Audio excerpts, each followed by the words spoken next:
Welcome everybody to a very special Savage Gentleman podcast. And I've said that before, and I'll probably say it again, but to date, this is a really interesting one for me. I have a really cool guest, someone who I've been wanting to speak with for quite some time.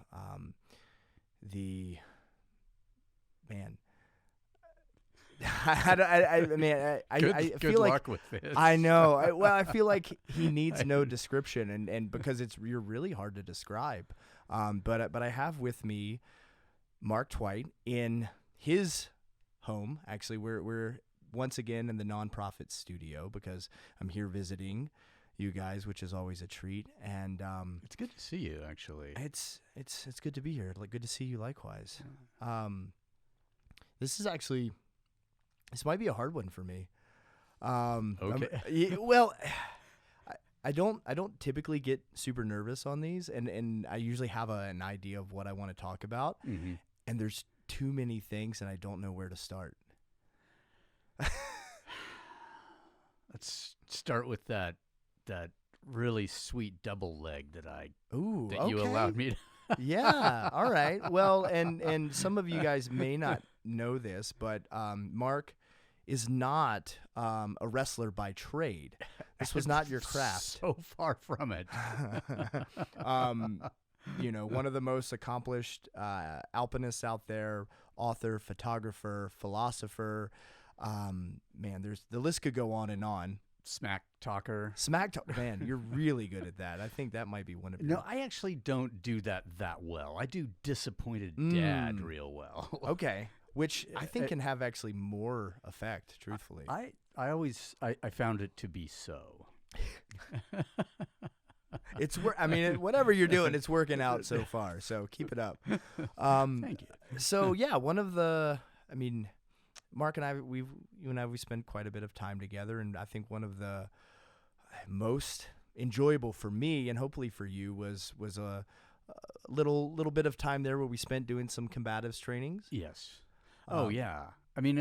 That to me was, well, I'll say eye-opening. Not because I thought it would be easy or anything, but I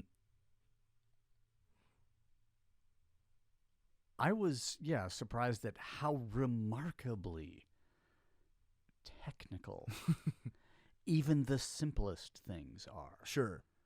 And it made it pretty darn obvious why no one gets good by next week.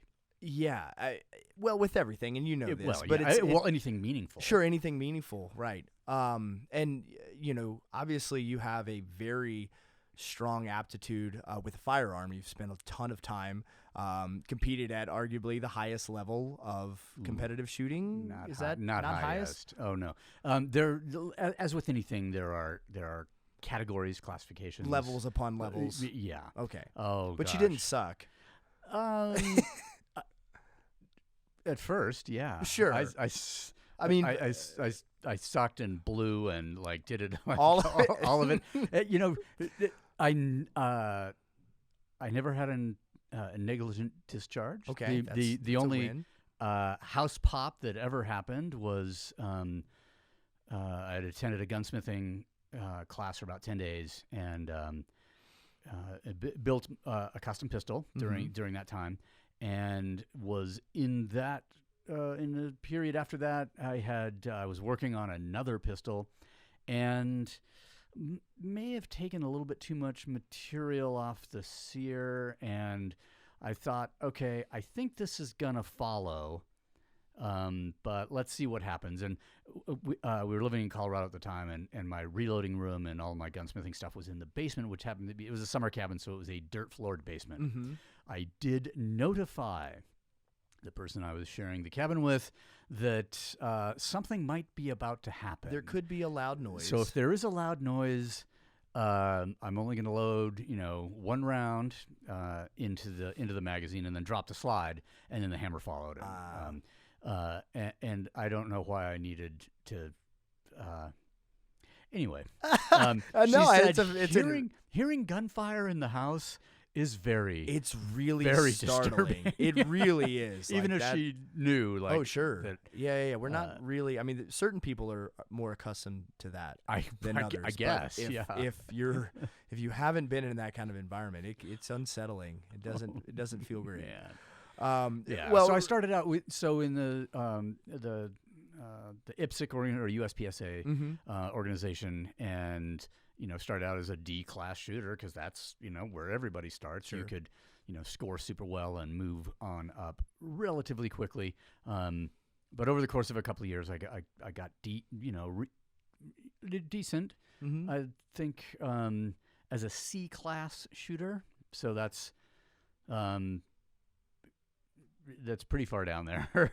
Okay. I mean, it's one step up from the bottom, but I was a Utah State champion in that category in, I think, 2002 or something. But so, I mean, here's where there's a lot of like relativity here, right? Because to me, and compared to my level of shooting, well, you're an absolute expert in one of the top people that I'm aware of, right? And I know some guys that are up there who are pretty damn good, and I know that you're in my mind, you're in that ranking. Okay.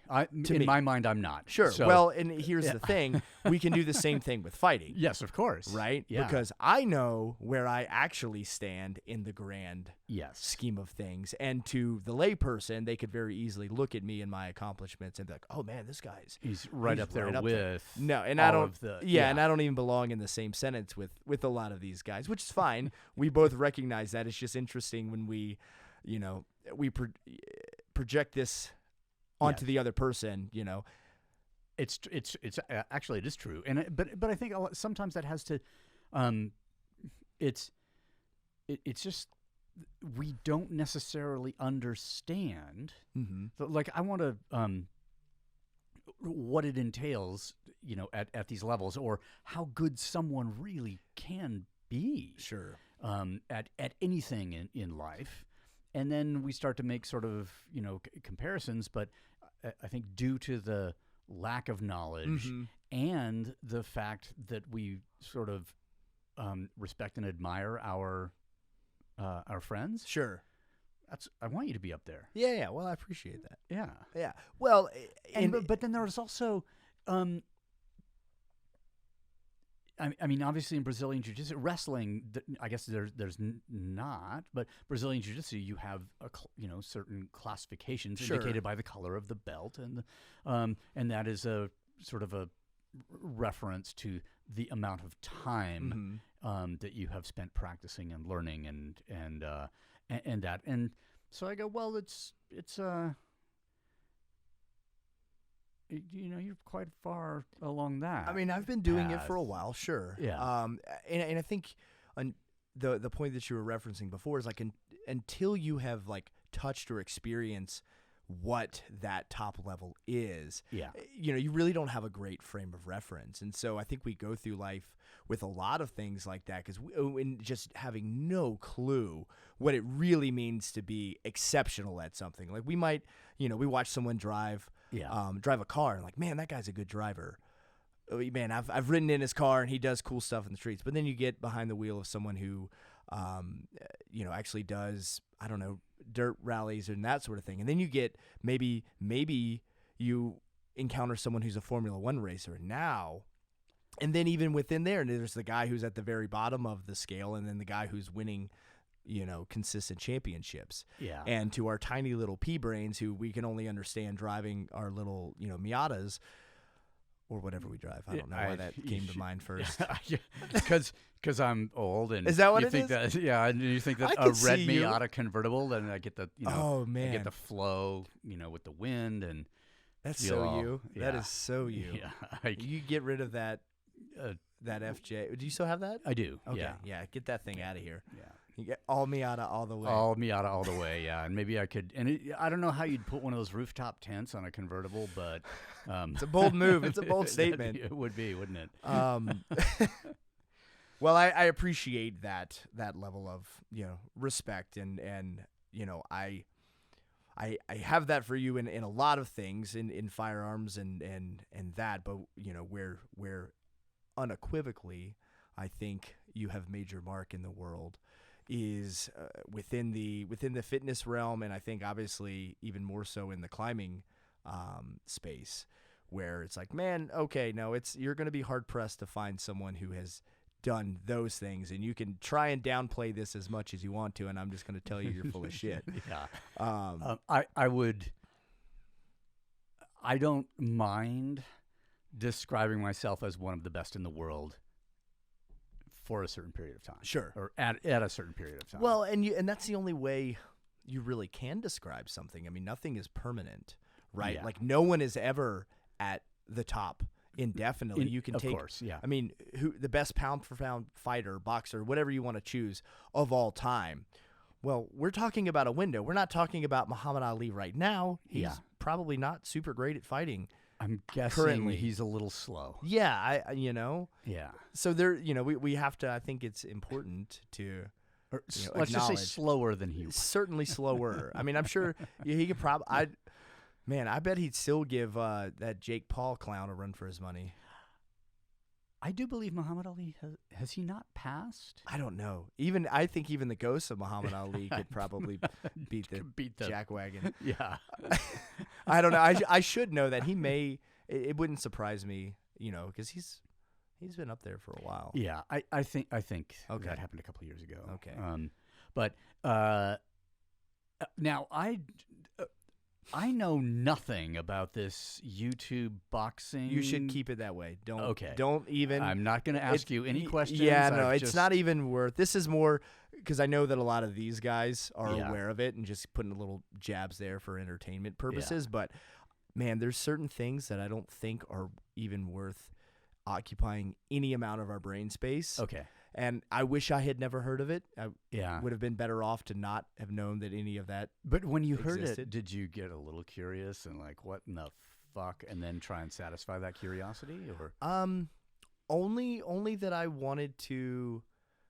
I was curious of the outcome once it happened. Okay. Everything leading up to it, the event itself, I didn't really care to watch or participate or like patron that.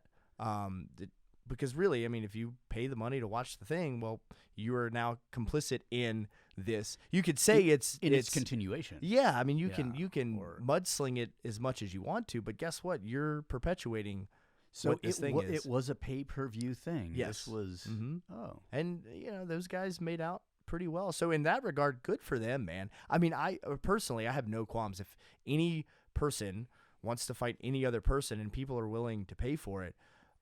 Go for it, man. Bad for the sport, good for the sport. If it's a total sideshow, whatever. That's for them. And man, if you can walk away with $500,000 or more, by golly, yeah, keep doing what you're doing. But I'm not going to participate in because it's just.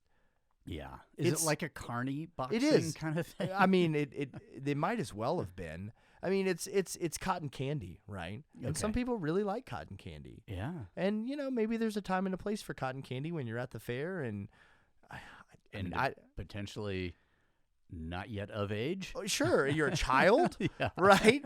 Yeah, go nuts. Okay. But I mean, if you're a 38-year-old man walking around with pink cotton candy and, I'm going to make some assumptions. Yeah, I am too. Yeah. Yeah, because potentially you drive the fucking ice cream, truck with the clowns on the as your day job. Yeah. That's so the going back to kind of this shared experience, and I still have in my mind, and maybe this is wrong, but this was a period of time that we did it consistently, but I don't think that segment or that training is necessarily over. We haven't really picked it back up yet, but it wasn't like, okay, this is all it's ever going to be. And we just did, we did a bit of training. So that's what we're alluding to here is Mark in his pursuit of self-sufficiency, I think. Something like that, yeah. Transitioned, from a weapons-based ability for self-defense to like, okay, well, what if I don't have weapons? And I thought you had a really interesting inspiration for that. I don't. Who made that statement? So the original statement is this guy Adam Boyce, who he was on the high speed team. I think the SRT team at the Idaho National Lab, which is a you know what to do, Charlotte. Huh? You can be on the podcast if you want. If you howl, you're in it. You're gonna be in it because that's what hound dogs do. That is okay. Charlotte, down.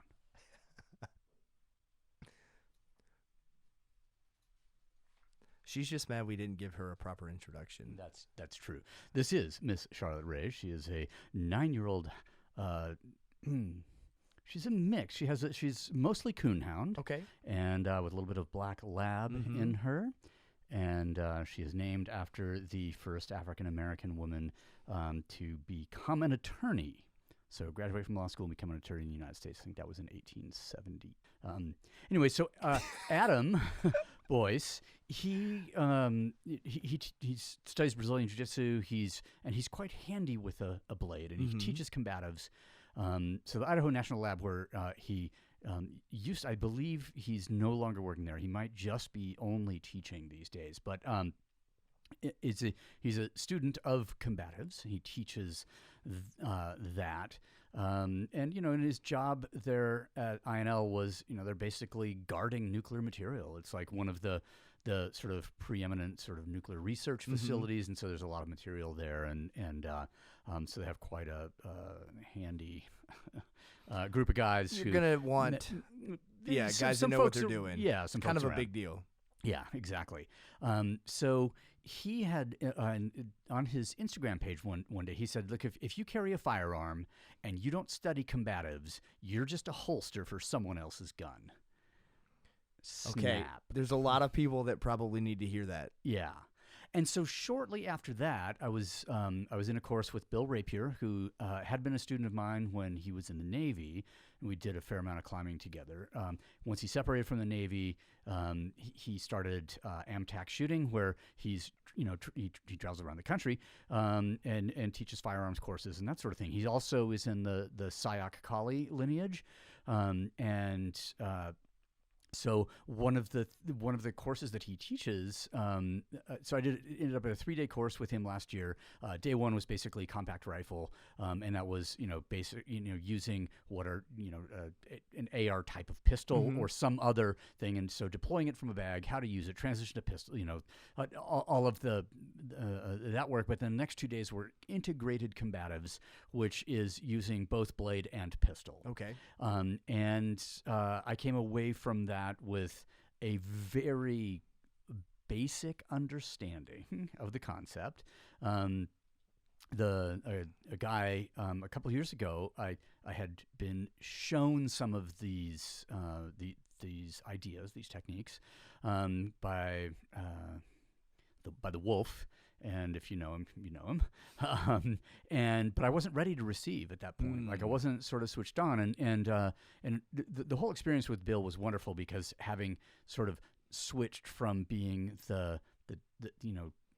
switching the student teacher roles. Yeah. And to become a student of someone who I had previously taught or guided or shared time with in that type of relationship. It was the second time it has happened to me in my life, and it was really, really cool.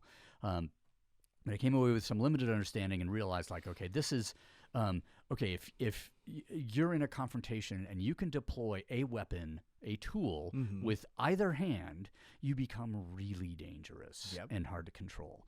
And I understood immediately. I was open to receive last year this information, and understood immediately the utility. And so that was when, after I came back, and I said, Josh,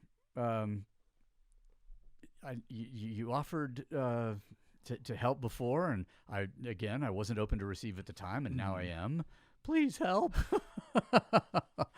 And the rest is sort of history. And I feel like I got a 1 or 2 toes wet. Sure. And that's I'd like to get a little bit Yeah. more involved, that's gonna,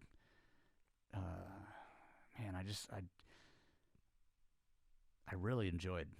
Once we got to the hand fighting and the wrestling part. Yep. Yeah. Which was interesting because, initially when I was kind of framing this and like, okay, what am I going to teach this guy? Because, I know he already knows how to move, right? I mean, you spend a lifetime moving your body, but there's some physical limitations because you spend a lifetime moving your body. Yes. And so we've got to work around some, pretty serious injuries that are going to impede certain movements, right? And so it's like, okay, what are we going to work with? Well, what can we start with? And that was really my thing of trying to formulate, okay, what's the framework for fighting? Where does the fight occur, right? Because for me, it wasn't as much about teaching specific techniques as it was just understanding like kind of the big picture of what is the context of a fight. Because I think that's what people need. I mean, yes, the technique is very important, but if you don't know where you're going, it becomes really hard to get there. Yeah. And I think also some like that larger framing or a bigger perspective also tunes the awareness a bit more. Like, yes. Oh, I can see somebody's posture, or I can say, I shot a portrait of, like start to look for signs of, okay, is this opponent, is this person capable? And, I was edited one of those portraits that I took of you the other day, and I'm just like, oh, just check out the ears. Don't get in a fight with his mother. This might be bad. He's been in one or two. I've been beat up a few times for sure, so I have some experience in that. No, I mean, understanding that the fight starts long before the fight. Yeah. More often than not. I mean, yes, there is just the pure surprise, wanton violence that does happen and occur in the world, right? But even to some degree within that, and you talk about this quite a bit, is like, man, we can to some degree control our environment. If nothing else, just simply removing ourselves from that. So when we maybe controlling our environment is simply removing ourselves from one to get to another. Splitting is a fine option. It is. It's one of the best options, the best. in my opinion. Yeah. And when you start playing around with some of these things, you realize very quickly, like, oh no, trying to deal with another human who wants to cause me harm is a problem. It's not what we think it is, what we concoct in our mind, what we see in movies, or even in a lot of like self-defense instructionals, right? It goes a lot smoother in those iterations, as opposed to the way it typically goes down in real life. And when you recognize how woefully unprepared we can be for those things, man, it makes you have some second thoughts about, yeah, man, you know what? I'm just gonna fill in the blank. Whatever I'm just going to. Yeah. You can quickly realize, like, well, it's not as simple as that. And it doesn't take much. And this is something there's a sliding scale upon which the fragility of life is measured. And I think in what, if you watch any kind of combat sports and that kind of thing, which are in a controlled environment, and then you try and overlay yourself and, see yourself as one of the players in that, and then you slip up and imagine that this is how it would be somewhere, outside of the controlled circumstances. And you get this idea in your head of, that you can absorb more punishment than you actually can. And all it takes is, getting hit in the head a little bit too hard. And, and now the fight's over and everything is over. Could be, it doesn't take much, man. You fall on the ground, hit your head on the concrete. Totally. Or, it could go the opposite way where that person just bounces your head off a volleyball for, 3 minutes. And, maybe you do survive that. But when we talk about the fragility of life, man, I don't want to take that gamble. because I don't know which outcome is going to happen. I mean, you see it every day. The funny thing is when you said, yeah, it could go the other way. And I was like, yeah, you could accidentally hit someone with that perfectly timed shot, break their neck and kill them. Sure. You know, like from the other end of it. From the other end of it, Yeah. which you're also not prepared to deal with. You're not prepared to and this. There is so much that goes into if anybody's, considering carrying a firearm on a daily basis and in public, that, having it. And knowing how to, having it is apparently what a lot of people do. Sure. Learning how to use it, practicing how to use it, maintaining proficiency is less likely. Sometimes lacking. Yeah, sometimes lacking. And then, okay, what's the decision tree that has to happen? Do you have an attorney? Do you also have insurance for this? An attorney who's, on speed dial. Right. But, because this is, if any of this stuff happens, it's not like, just look at what happened at the fucking Capitol. They know pretty much who 99% of those people are. Mm-hmm.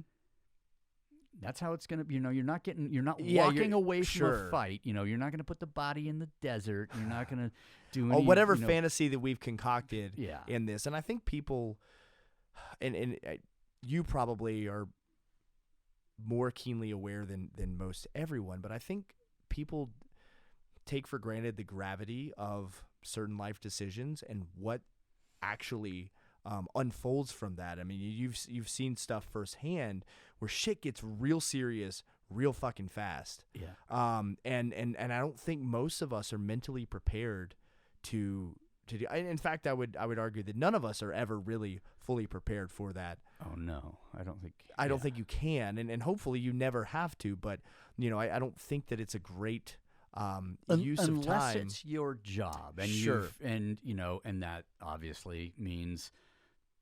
If I mean, just former students, guys, military, multiple combat deployments. Okay, you could potentially be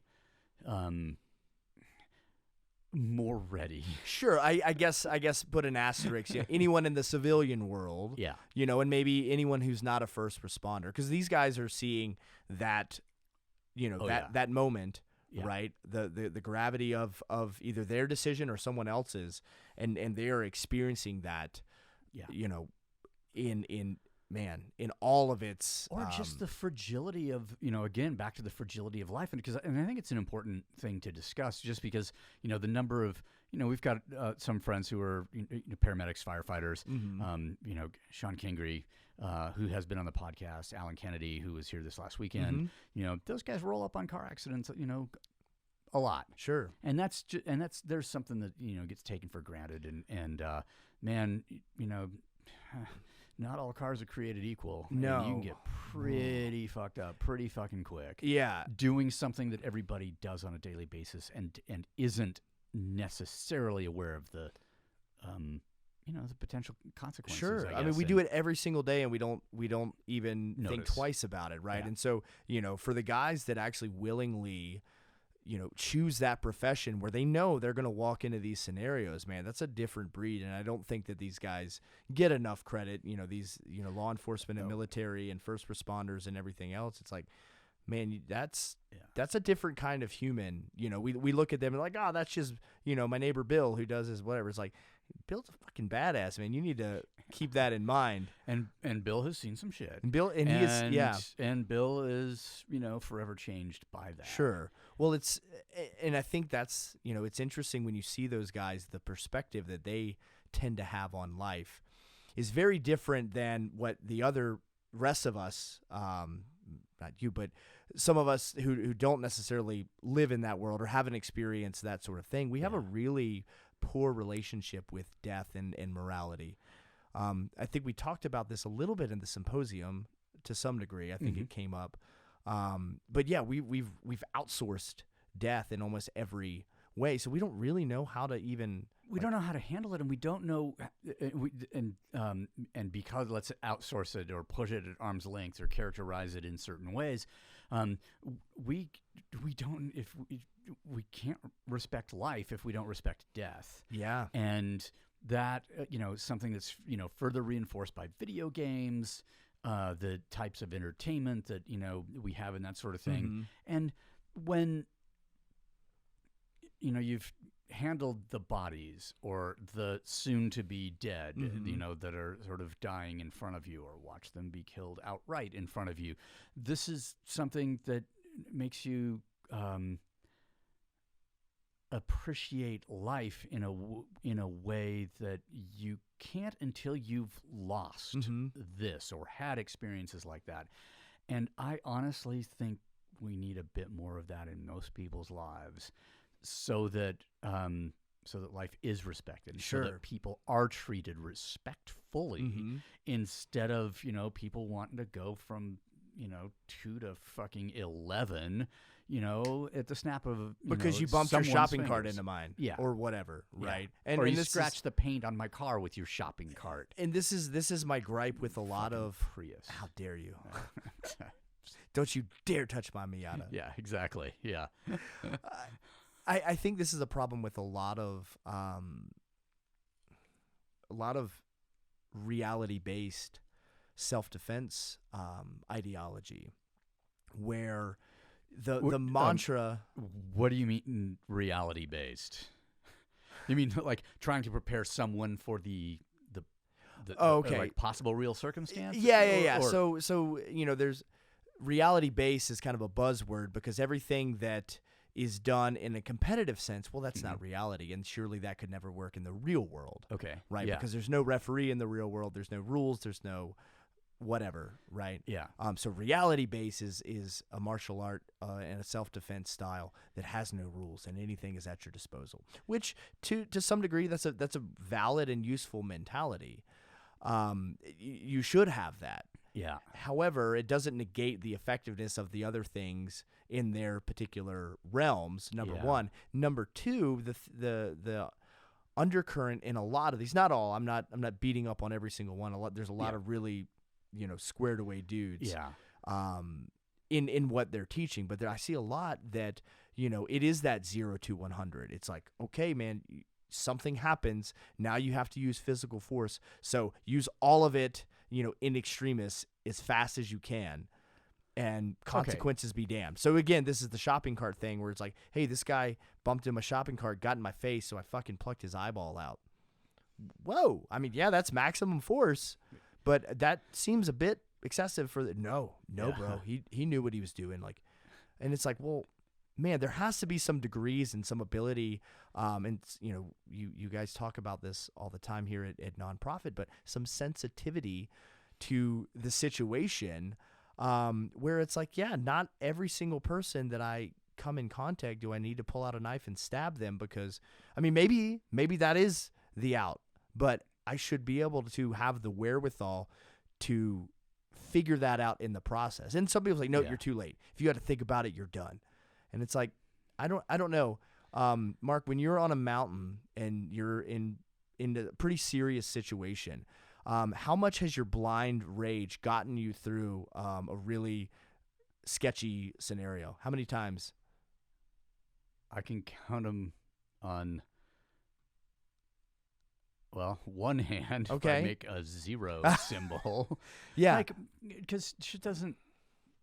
Yeah, rage is unhelpful. Sure. Really the only rage I've ever actually. I mean, but things are happening. Well, things generally evolve pretty slowly in the mountains until they go to 100.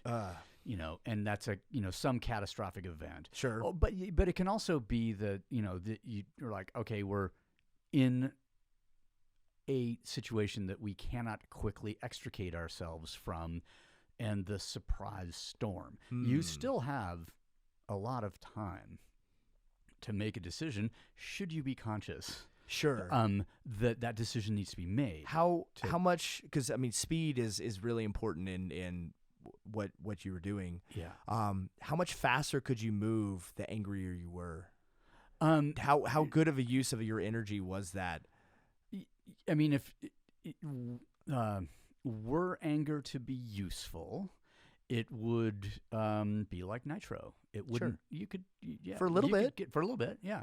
Yeah, but that's not the way out. It's not sustainable, and that's that's my counter to that. Like, yeah, man, if you can get it done in 30 seconds of blind, unadulterated rage, and that is the solution, great. And then even if you beat the criminal suit that the survivors are going to bring against you, sure, let's say, welcome to the civil suit that comes after, right? And it's so you do need some endurance, yes, and you do need to think about sort of the consequences, but then also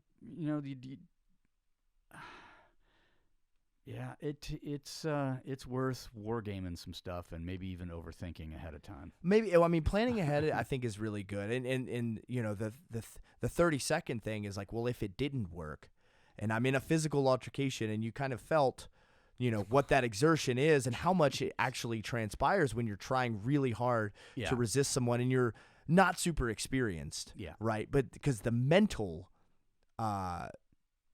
expenditure is what actually burns you out, right? And so if you the point of all this being, if you can't think through these situations, if you can't slow them down to some degree, like there's some reactionary stuff, right, and there's some reflex involved, but the more you can slow things down and remain calm during that, the better I have found in my 20 something fights, at least, for whatever that's worth.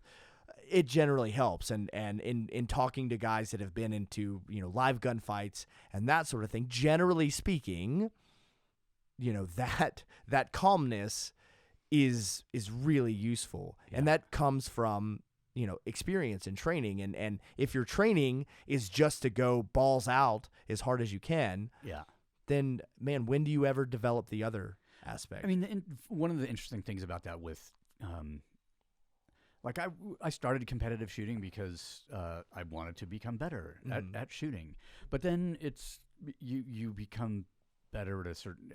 I mean, accuracy is paramount regardless of the situation. But it's just like, okay, what habits am I developing? Am I gonna, And the habit is, I hear a buzzer, or it's go time, and everybody in the room gets 2. Yep. Ping, ping, ping, ping, ping, ping. Yeah. Or something, like something. That was like a pretty good split time, right? Yeah. Those were good. Those were good. Yeah. And you didn't, since you were shooting steel. Yes, obviously. Obviously, you didn't need to put 2 on. Each, it doesn't count for 2 on. Steel? You don't need to because you hit it. You got the positive reaction generally. I just like to let them hold 2 just in case. Just in case. Yeah. I mean, I was on a training package at Camp Pendleton. Pat Rogers was teaching, and my 45 went down, and so I had to finish the last couple of days of the course with a Glock 19 shooting a 9mm, but a caliber for which there was no respect among this particular group that I was with, and so Pat Rogers at the time, he was just like, "Well, you're just gonna have to shoot everything twice." I was like, God damn it. Okay. Fine. Steel, it didn't matter. It was, So that was kind of the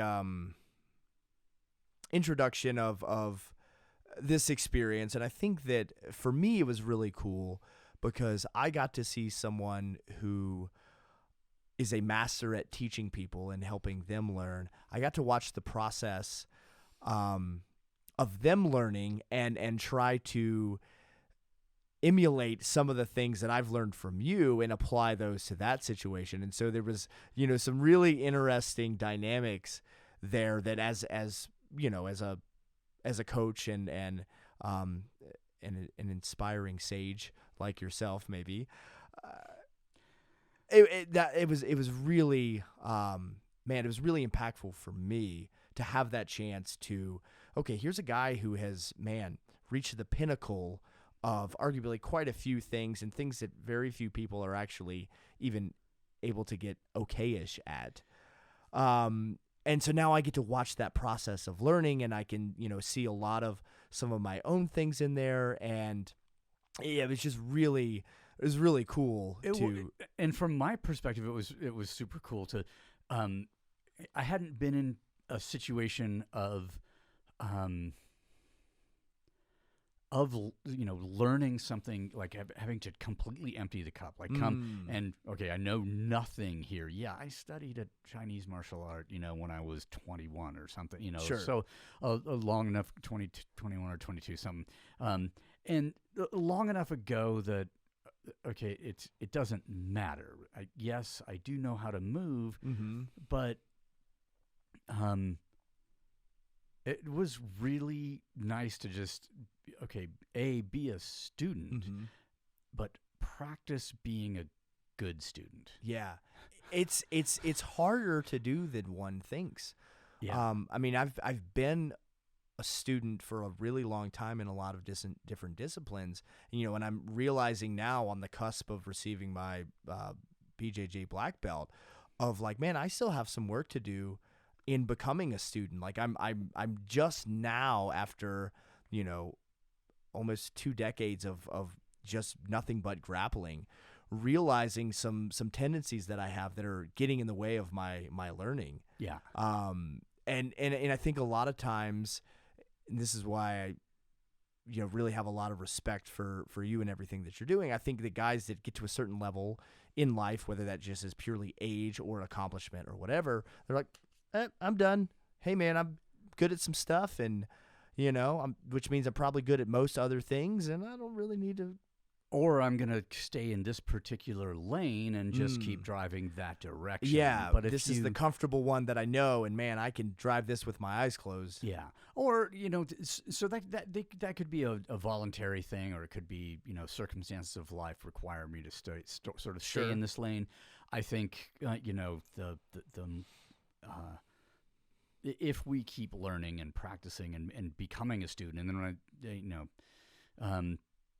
I'm trying to think. So I did two-day courses with Ian Strimbeck from Rune Nation last year shooting, 3 days with Bill Amtak, and then every chance I get, I'm wringing some knowledge out of somebody, because I think it's absolutely important to keep learning, and because the world's changing and we are changing, and what I mean, the way just even the way that I handle a rifle now is like, okay, in the early sort of 2002, 2003 time frame, when I was learning a lot, especially when I was trying to learn how to shoot 3-gun competitions and that kind of thing, but the way to handle a rifle that I learned from Pat Rogers is not the way that I handle a rifle today. Because things, it's let's just say it's 18, 20 years later or whatever, and a lot of those a lot of ideas got put to real world tests. Yeah, and oops, it turns out that and we see that a lot when stuff is being developed in, let's call it, a sterile environment, as opposed to a dynamic one where, like, oh shit, how many, how far after a few iterations something can move from what was applicable and useful to now here's some very strange esoteric evolution of a thing. And it's not necessarily, and this isn't to like beat anybody up, because it's just natural human nature, right? We're constantly trying to improve, and we're going to use whatever environment we have at our disposal. Sometimes our environment isn't the most conducive, and so we can develop some not so useful tendencies. Yeah. And then also some things that are learned in competition or developed in competition are also not useful outside. And just, I mean, even something as simple as, the sort of straight arm and the cocked wrist on the front of the rifle. So that got developed in, competition. And if your course of fire is 15 seconds or faster, something like that, then that's fine. But keep that, hold that position for a really long time in a house, in a sort of situation. It rapidly becomes unuseful. I mean, less than ideal. It just can't be done. I think this notion, though, of continued learning is really seems to be kind of a lost art, and which is a shame, because we live in a time now where you could literally the world is at your disposal. You could learn anything and everything you could ever desire. And I think we still have a lot of people that are just uninspired or complacent or comfortable, or because there really isn't the the extrinsic need. Like, you don't need to learn these things in order to survive anymore. Not to survive, but I think to thrive. I mean, Yes. I would have to say that, it's essential. It is more essential now to continue learning as we age, because of how rapidly the world is changing. Not only, in terms of technology, and the jobs that were are not the jobs that will be for, potentially. I think I'd like to be a robot repairman or something, because, that's going to be useful later. Sure. But this idea of the rapidly evolving technology, but also in behaviorally and in a social sense, how quickly things are sort of changing with, shifting, locations, let's say, for, or anything. I mean, and I don't know what the number is now, but, the average person, someone who's born around now or born 10 years ago or, 20 years ago, let's say, they will have X number of careers. It's not going to be just, and it will not be just one in their lifetime. And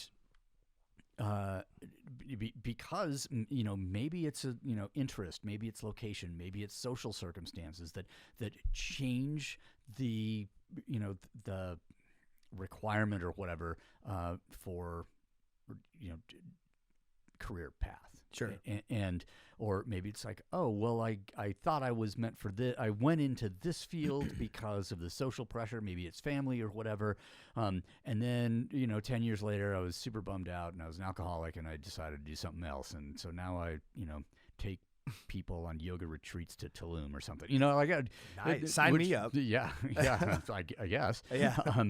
Sounds great. But, and then who knows what happens after that? Sure. And after that, and if I think of, sort of my path through life, and I don't see necessarily. I mean, I separate my climbing life with the life that came after. Sure. But I don't see but what came after was informed by. They're not. I don't see them as separate necessarily. Right. But I did have to learn. A lot, to make these transitions. And I think that's one of the things that I wanted to really touch on in this conversation, because you, again, better than most people, the ability to pivot and transition is, I think, one of the hardest thing for most people. I know we have a lot of guys that, no matter what you have chosen as your profession or life path, at some point we're going to encounter a divergence, right? It's just the nature of things. Like, we're very rarely, I mean, unless you have a very short-lived life, in which case you're probably not listening, so this doesn't apply. Yeah. We need to have that capability, and I think, it's hard for everyone. I think it's exceptionally hard when you reach a certain level in something that, not only, and I think what we do becomes our identity, but man, when you're really good at something, then it's really your identity. Because in order to have gotten there, the amount of passion and everything that you had to pour into it. Yeah. And then how do we let go of that? And I know, refuge was a big part of that process for you. And man, coming down from the mountain and now being in the valley. And we all have that to some extent. We all have, whatever our metaphorical mountain is. Yeah. How do we? I mean, especially if it's something that you can't continue to do or don't want to continue to do, and you did, spend a considerable time and life force, let's say, on that activity or that profession, and then it changes. I mean, I don't want to. And one reason I don't see too much disassociation between climbing, not climbing, or climbing and then going into sort of the fitness, industry, for lack of a better term, or whatever, and that branching off into, training military or training sort of Hollywood types, et cetera. None of those things were, like, I couldn't just get rid of, like, oh, I'm an expert in this. I reject that and that identity, and I shall, become somebody entirely, different and new, that has no rearward sort of reference points or nothing in the past was, this is not going to happen. You can't just eliminate that. You can't just erase it. And that's where people have this idea, like, you know what, I'm just going to start fresh, man. I just need a new start, and I'm going to shift. And now, whatever it is, I'm out of the military, or I retire from this job, or whatever, some life circumstance is now going to prevent me from this activity that was my identity. Yeah. You can't just, snap your fingers and erase that. So the integration part, I think, is something that you've obviously done extremely well. It's been a process. There was a lot that it wasn't an easy thing, but I think the fact that you were to take all of those things and now apply them to so many different facets, and continue to be excellent in virtually everything that you do. I think that's. I just try not to do stuff I'm shitty at. Oh, there you go. Well, I mean, case in point, right? I mean, I'll go back to something that you I'm sure would consider yourself shitty at, which would have been wrestling, right? And the progression that you were able to make through that in a very short amount of time, really exceeded any and all of my expectations. Like, I had no really predisposition of where we were going to go with it and how far. The last thing that I thought we would ever end up is doing actual double leg takedowns onto the mat, and damned if you didn't jump right to that. And at the appropriate time. It wasn't just, hey, let me fast track, but I think that speaks to your ability to apply these lessons to new things, without holding on to, hey, I've got to be the best because I was the best, which is hard for a lot of people. I will accept that. Okay. I also think it points to quality of instruction. Stop. I mean, no, seriously, like the ability to, like, for you, since there was no curriculum, I mean, like, you're not going to get stuck in curriculum. I mean, you were just feeding off of and adapting to whatever was happening. Mm-hmm. And that, to me, it's pretty remarkable, actually, to have, I mean, that degree of flexibility to move forward at the speed that the student can move. Plus, it's the advantage of one-on-one training. Yeah, that is really, because sure. If you've got like 10 people in the class, you go as fast as the lowest common denominator. Yeah. And I mean, that definitely definitely plays a part. But I think for some of the guys that may be listening who are probably in one of those pivot points, right? Yeah. I mean, obviously, I think I would highly recommend they check out Refuge. I think that might give some perspective and insight. But I mean, what are some of the things that maybe you would have these guys bear in mind? I mean, something that happened, in our orbit, and has happened numerous times through life is, or through since I've had a gym and have been training people and that sort of thing, or I've, existed and steered my life or lived it in a way that people, it seems that some people find that, my behavior gives them permission to also behave, in a non-traditional way or something, let's say, which, and just use the example of one of the guys that trains here in the space, and he'd been in a job for 27 years, and absolutely expert in that field, and came and started training, and within sort of 6 months, you realized that, man, maybe I don't have to stay in this path. And the circumstances, were getting less and less appealing to him at that job.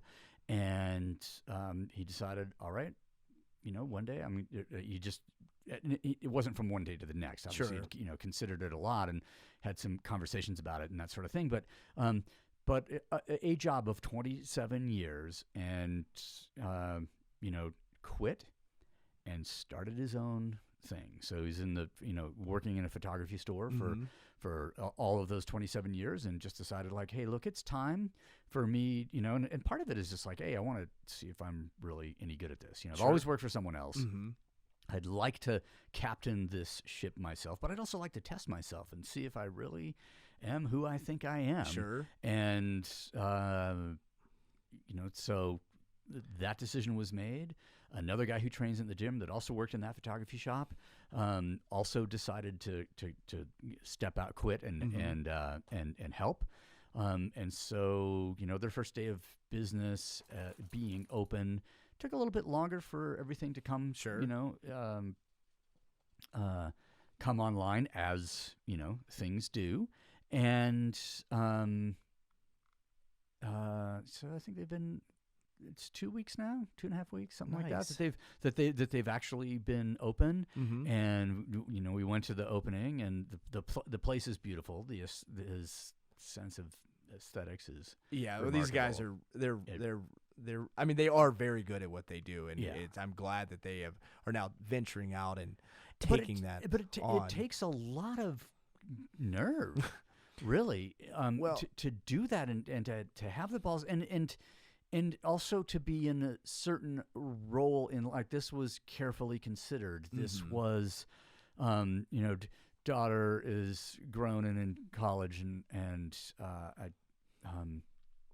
son is sort of close, so maybe maybe that increases the financial requirements, but also it's in certain circumstances it would be impossible to have that mobility, if you will. But it'd be for sure not possible if you didn't have the mental mobility or openness. Well, it's a calculated risk, right? Which you can again have some experience with, and I just I'm gonna tangent on that, and I'm gonna come back to something. I'm just gonna sing your praises for a little bit. Having dabbled in just the again dipping toes in the water or the ice, as it were, so to speak, in climbing, it is hard to. I mean, even now, I don't think that I could fully comprehend, but swinging an ice tool a little bit and being in some semi-sketchy things, dealing with wet weather, being on a big-ish mountain, and the things that factor into that, the physical exertion, the mental drain, all of that stuff. Really, the perspective that touches on, I wouldn't say totally gives, for the things that and the risk calculations that you were able to consistently do, and actually get away with is man, one of the most impressive things that I have experienced. You know what I mean? Like in real life, in terms of with another human and what they have done. And this is, I mean, I know this sounds like very grandiose and that sort of thing. I mean, I'm not bullshitting. Like, if you were to look up some of the things that Mark Twight, and I encourage you guys to go back and read some of his writings, some of the accomplishments, it's holy fucking shit. So anyway, we can use bad language on this podcast. Oh, have at it. Okay. It is the savage. Gentleman. Right. That's the savage part. The gentlemanly part would not. Okay. Would be not. So user, if we can go back, we can re-edit some in if you want to punch it up a little bit. No. That's good. We're coming up on an hour. Nice. And so we'll enter the savage hour. There we go. This is the savage hour. Now we're going to get into it. And so I just wanted to plug that because I think it's important to understand who it is we're actually talking to. I think some of these guys are going to know, but some of them may not. And I think it's, lend some perspective to your insight when to at least have an idea of the badassery and the savagery, right? Savagery. Where someone might be like, I don't know, it's just some white-haired guy just hanging out. Like, what does he know about? Yeah, he's not all jacked and shit. Yeah, he's not super jacked. Clearly, he's never done anything super impressive in his life. So going back to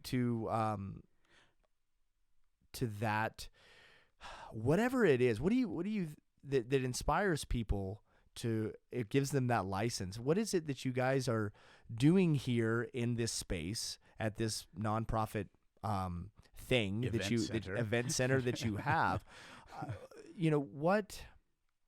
What is it about the effort that you're eliciting out of people and the lessons that are being culled from these experiences that, because these guys aren't the only ones that have, been touched by this freedom, independence, whatever it is. What do you think it is about the effort and the things you're doing that causes that? That's going to require a rambling answer. Yes. I honestly, I'm not sure. Can you just bottle that up and then we can sell it and you guys will make a shit ton of money? I think that would be wonderful. I think we'd have some people saying, "Wow, we can't have all this autonomy going on out there." Who's gonna? You might get squashed pretty fast. Actually, Yeah. That's a good point. I forgot about that. But I think it's. I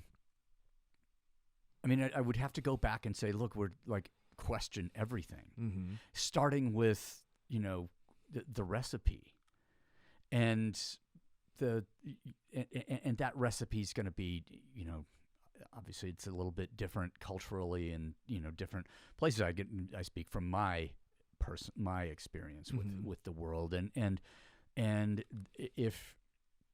I was talking with someone sometime a few years ago, and I don't have a great relationship with my parents or whatever, but she was encouraging me to, thank them. And I was like, for what? And he said, you pride yourself on being kind of a rebel, right? Of not doing things in a standard way, questioning things.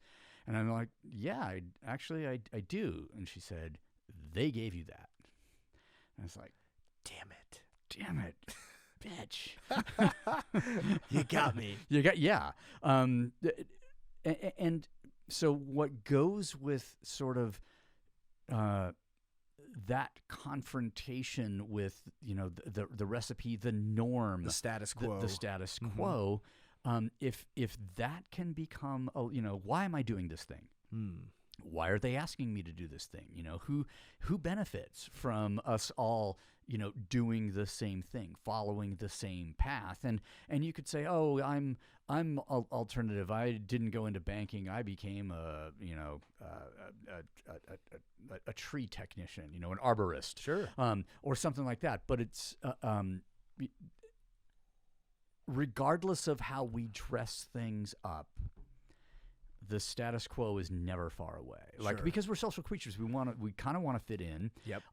We don't want to disobey when there's a great risk, potentially financial risk for sure, but then there's also sort of legal risk of certain things. Like I don't want to go against the big machine because then the enforcers will come and sure, put me back in line. There's a status risk as well, and we've seen this. Man, if you are not following this thing, you might as well be a leper. Yeah, if you don't believe me, just walk around without a mask for a little bit in certain places, and by golly, will you have some people not happy with you? Not happy with you. I mean, one of the guys who was here this weekend who lives in Colorado, and I have some other friends who are in Colorado, and they tell me about the social pressure for the mask in situations where the mask is, regardless of a mandate, that you could absolutely say that, hey, if I'm out in the fresh air on a trail away from all people, are you fucking kidding me? Yeah, sorry.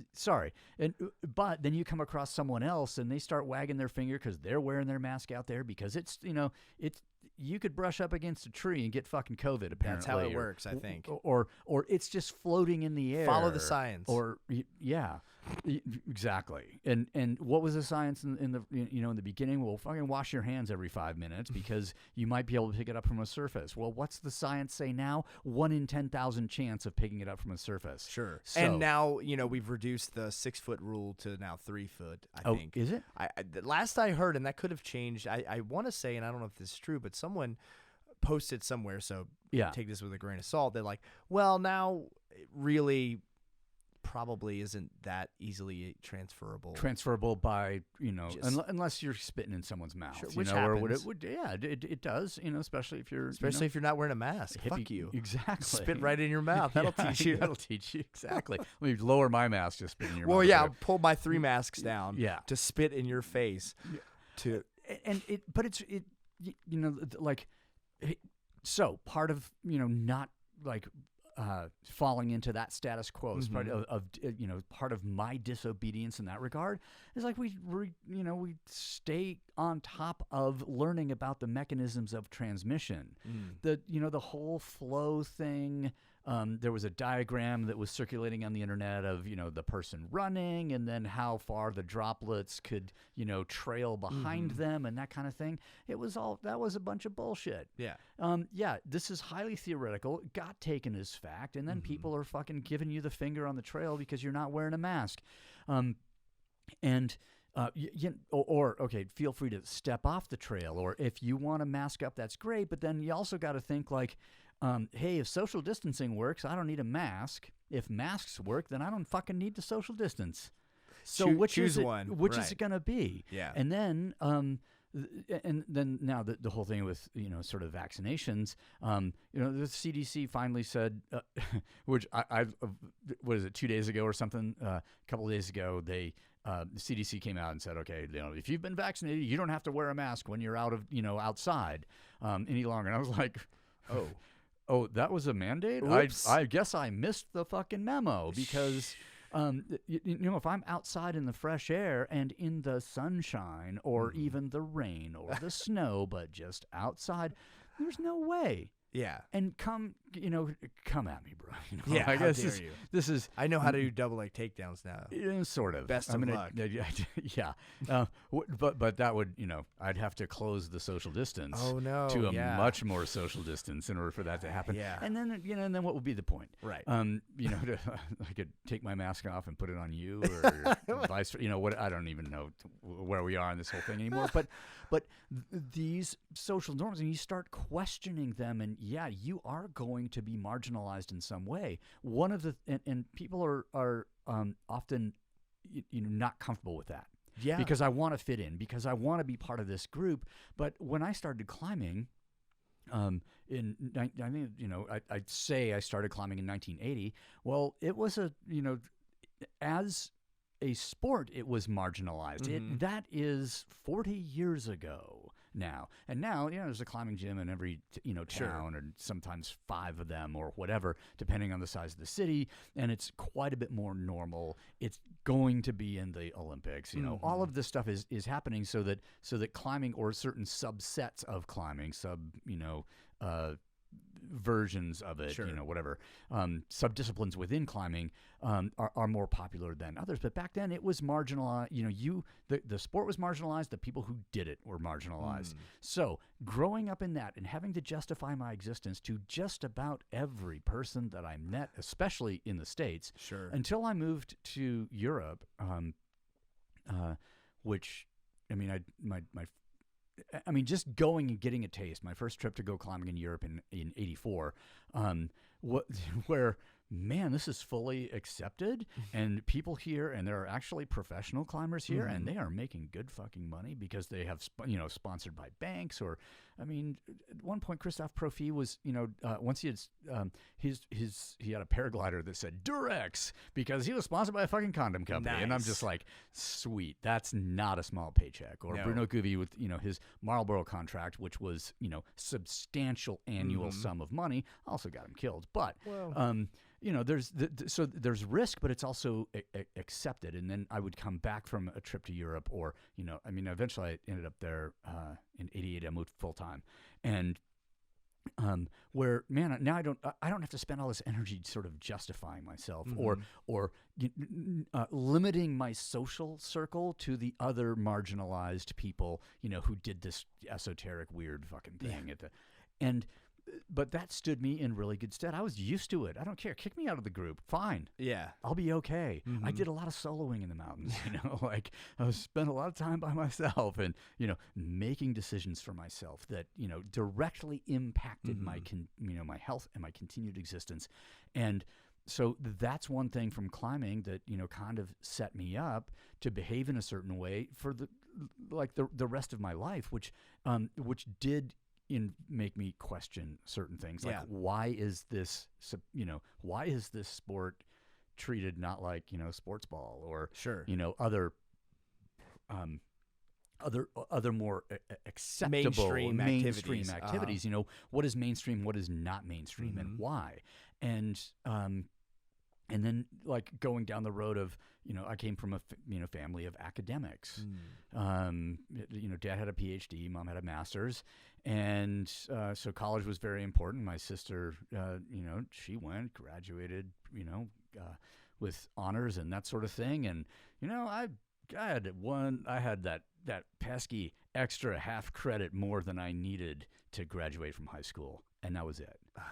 Like, I think I needed 39, ended up with 39.5. Got out, but another gift that my parents gave me was that they taught me how to learn, and I learned rather rapidly the importance of mentors, because if you want to, and to this day, if I need to learn something, I find someone who is expert in that, and I try and hire them to, should they be, and if they're not willing, then I'll ask them to make a recommendation to someone who might be, so that I can learn the things that I need to learn, rather than, going into this, program 2 years, 4 years, whatever, that it's going to be, where I learn a lot of stuff that I don't that in order to get the thing that I want, I have to get all this other stuff, and then, saddled with debt, and then I'm an obedient citizen because now I've got to toe the line. I've got bills to pay.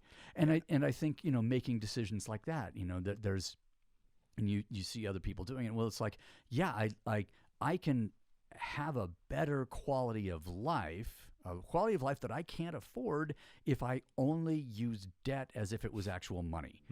And then all of a sudden, I don't have a fuck you in my pocket for my boss. I don't have then they own you. Yeah. And that freedom becomes almost impossible to now get back to recover. Yes. Yeah. And you go far enough down that road, or talk to some kid, people who were adults. And it was a conversation last year. I can't remember who it was. She was 31 or 32 years old, that was still, had paid down some of the college tuition debt, but was still basically, a good chunk of money each month had to go in service of that debt. And so you can't take a year off to figure some shit out, right. or you can be, and so decisions that you make, and this is one of those ridiculous things, that will happen, is that people, we allow them, before they are considered adults, we allow them to make financial decisions that will impact them for the rest of their lives, and narrow the scope of opportunity that they have to live. And that's not something that anybody's, and I know now no one's really talking about that to any meaningful way. I mean, there are, like I think we were going to say, there are a few people that are bringing that up and shedding some light on that. But only in terms now, where like, you have to forgive all this debt because and it's not because society tricked us into getting into debt. It's because we don't have to pay for stuff. Because I don't want to. Yeah. It's just you've made it too hard. And the thing that I had to borrow money, the education that I had to borrow money to get, didn't get me the job that that paid enough money as was promised in air quotes to me to actually service that debt later. And so it's your fault, which essentially it is, because that's good business. Right there. It's like you saddle people with debt, they become very obedient, and then they're on the hook. Yeah.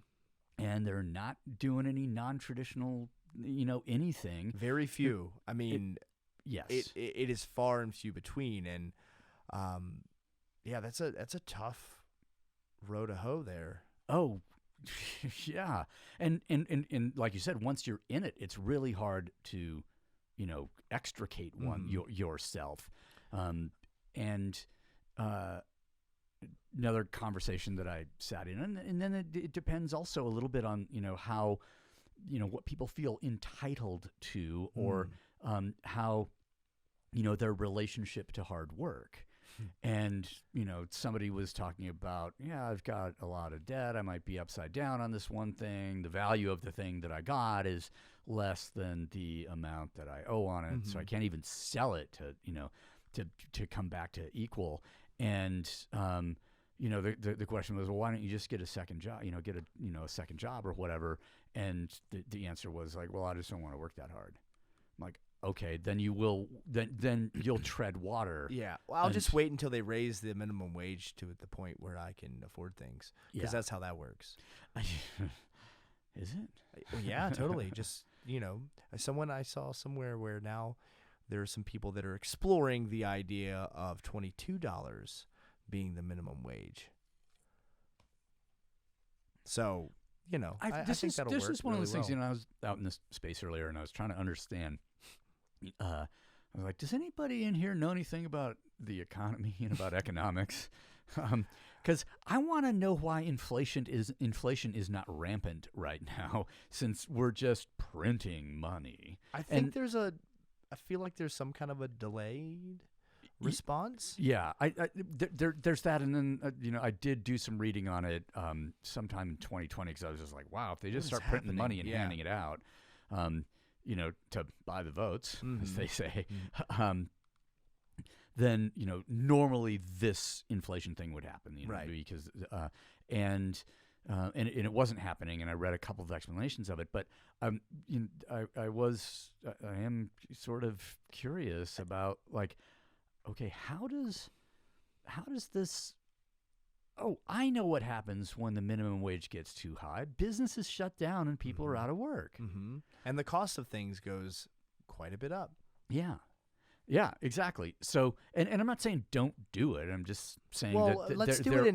My thought is like, man, 15 is it? You're just gonna double it like right off the bat? Like, man, how about a 15% increase? Let's see what that looks like. You know?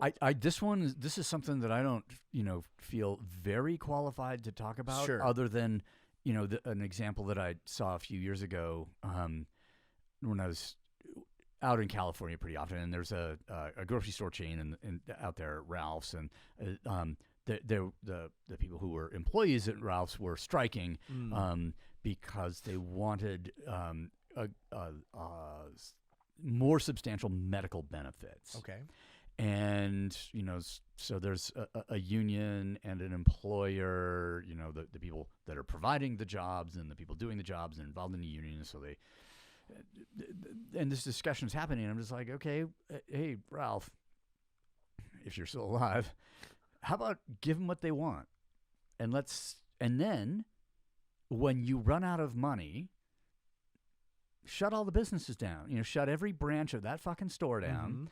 So that people understand that if you extract too much profit, and I don't know, what the circumstances were, was, what kind of margins they were operating on and that kind of thing. Were they exploiting the fuck out of their employees? Who knows? Possibly. Possibly it happens. But I'm like, give them what they're asking for, always.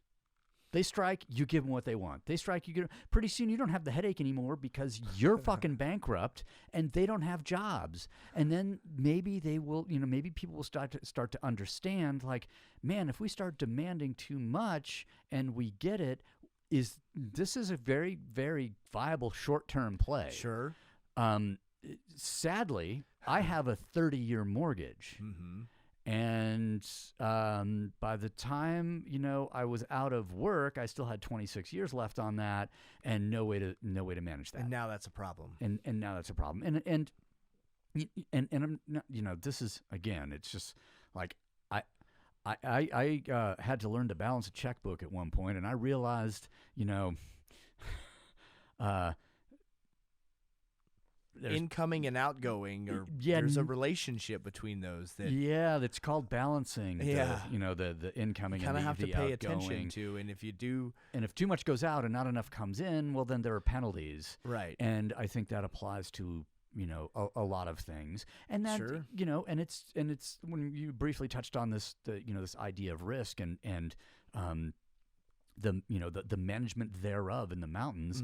I don't know that that's, a highly transferable sort of skill back into into normal life necessarily, but at least the concepts are hammered the fuck home in a way that, like, oh, I identify financial risk here. Last year, COVID pandemics, I had some money in the stock market, COVID hits, and I'm just like, no one knows what's going to happen. The leaders are freaking. Everybody's freaking the fuck out. This does not bode well. I hope you put it all in the Dogecoin. Did that even exist back then? Probably not. Yeah, and maybe it was Bitcoin. I don't. That would have been a pretty good play. I mean, I know some people who were, either by design or accident in that space, and it's turned out reasonably. Did all right. Yeah.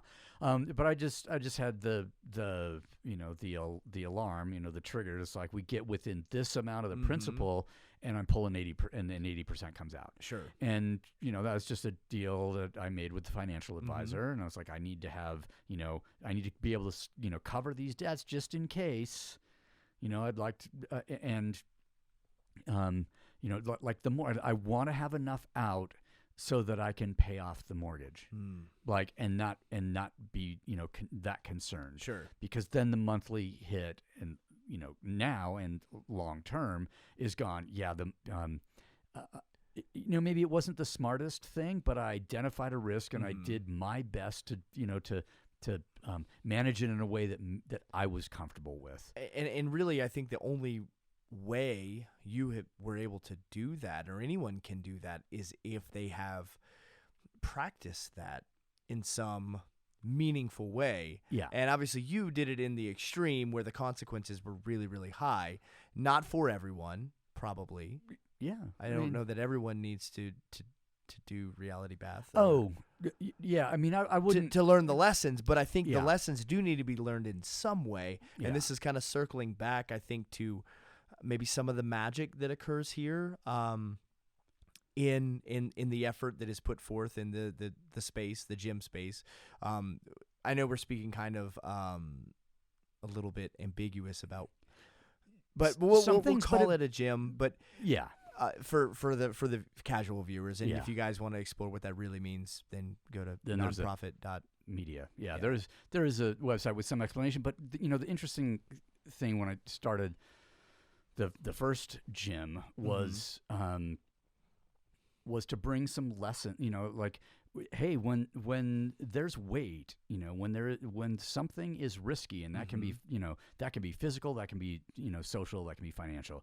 And, one of the most beautiful things that, when CrossFit began, let's say, that Greg Glassman identified was like, was the act of sort of gamifying it in a way. And he's like, he identified correctly that men will die for points. Yeah.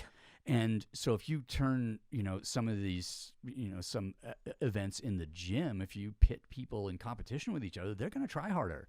If you add some other risk to it, where there are penalties for underperformance, then, then people are going to pay better attention. If you simply introduce the prospect of disapproval,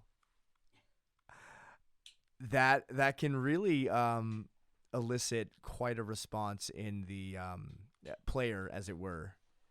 I mean, if that approval is,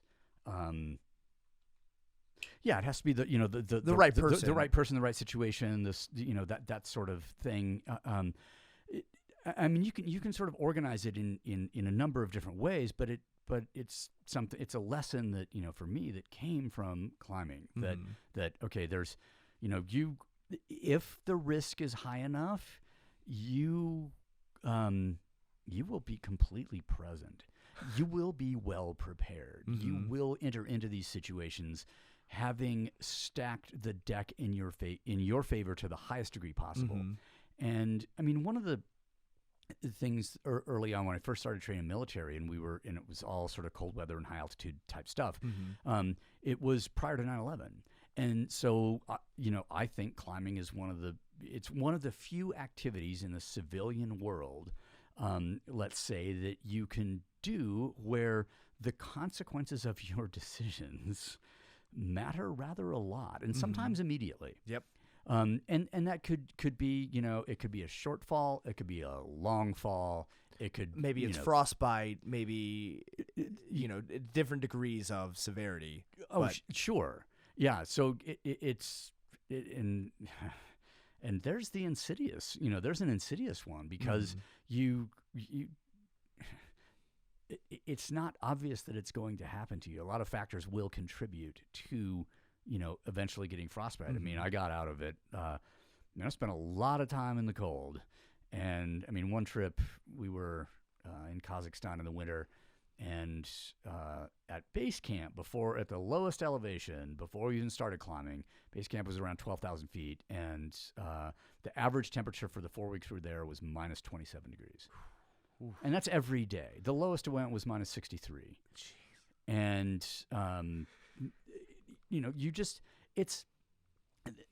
and there, the severity, like I'd never been in a situation where for that amount of time where you had to be that on it 24/7. Now, were you doing movement when it was that cold, or was it something where you shelter and? No, because you guys weren't really into sitting in one place for very long. Well, we had to. So that particular trip, we the thing we were trying to climb is 23,000 feet high. So we had acclimatized prior to the only way into this zone. No one had ever been in there. I still don't think anyone has ever been in there on foot. Like, you access by helicopter. So you're going to get kicked out of a helicopter 12,000 feet. You better be acclimatized there, because there's no way to rapidly lose elevation. Sure. It's like 80 kilometers down to the toe of the glacier. I mean, it's a savage. And there, you can't lose altitude fast enough. You get high altitude illness of some kind, you're done. And that, the team that went in after we did that. Would have been the third team into that region in the winter ever. We were the second, and those let's see, one of them died of altitude illness, in place. Two guys managed to ski down that glacier. There's no radio contact out, and this was pre-sat phone. I guess we could have had one. Technology existed, but that's not a type of a communication device that would have been legal for a foreigner to have in the USSR at that time. So we didn't, and those guys obviously didn't. So they were a party of four, and I think I addressed this on the USSR podcast on the NonProphet. Or the USSR episode of the NonProphet podcast, but they flew in. One guy got sick pretty much straight away. Two guys skied down the glacier, got out. By the time they organized a rescue, and that's just it's 80K down to the toe of the glacier, then another 12 miles off the toe there to a Chinese military outpost on the border of Kazakhstan and China. And then you beg and hope that you don't end up in a work camp, right? or whatever. And they organized a rescue, got a helicopter back in there. The one guy who had had gotten high altitude sick, he was dead in the tent, and the other guy was gone. So probably they left one guy to try and take care of that guy. Sure. He died. That other dude, he's there by himself. He's like, his only hope is to try and ski down the glacier. Probably skied into a crevasse and died. But so we flew into that spot, and then you have to go. I mean, we were moving just about every day. Okay. In those conditions, and it is the gear exists to do it. Sure, but the margin of error is almost none. Yeah. You fuck up one exchange of a glove. Yeah, you lose you drop a mitten in those conditions, and you don't have a spare or socks or something to take the place of it. It's not your fingertips that are going to be frostbitten. It's you're losing your hand. And the team that had been in to that region the year before, a team of 15 Russians, and 12 of them came home with frostbite of some kind. I mean, it was a silly place to go in the winter. I mean, I've been cold before. I can't again fathom negative 63. And there you're just like, all right, we're moving real fucking slow because you can't afford to sweat. Oh yeah, You can't afford, like, there's like a lot of adaptation occurs. Sure. And, So, but we as human beings are able to do it. right. Given adequate technology and proper training. Yeah.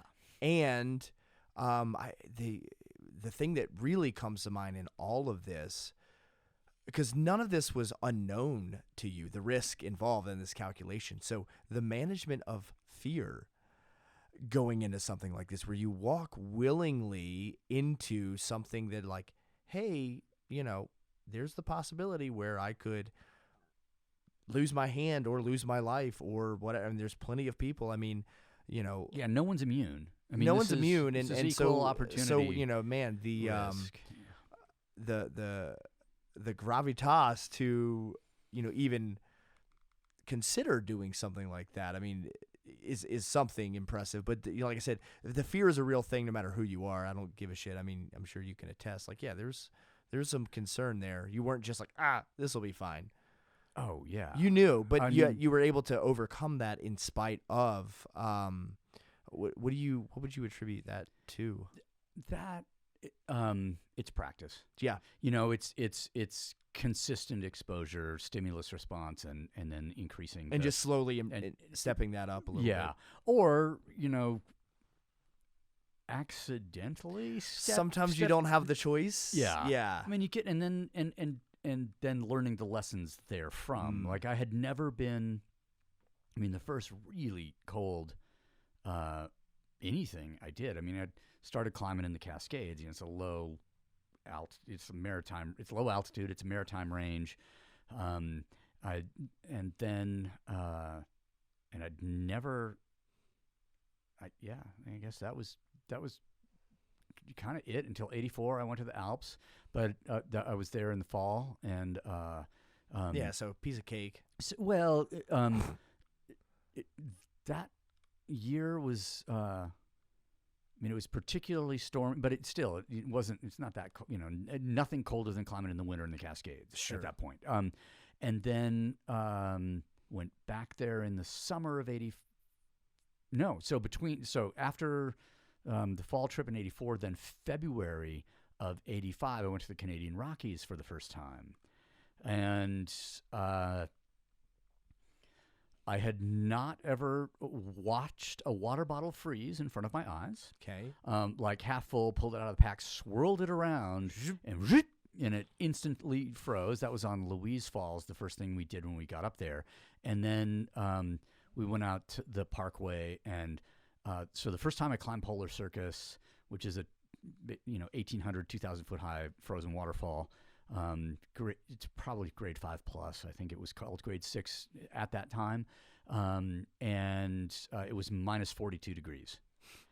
And it, so all of the clothes, like figuring out how to swing out, mittens, like gloves is just like not even an option. Yeah. It's not a question. And the type of, footwear and every single thing has to be absolutely perfect in those conditions, and we were successful. A team of 3, John Stoddard and Monty Westland, and I realized, like, okay, so it's possible to do.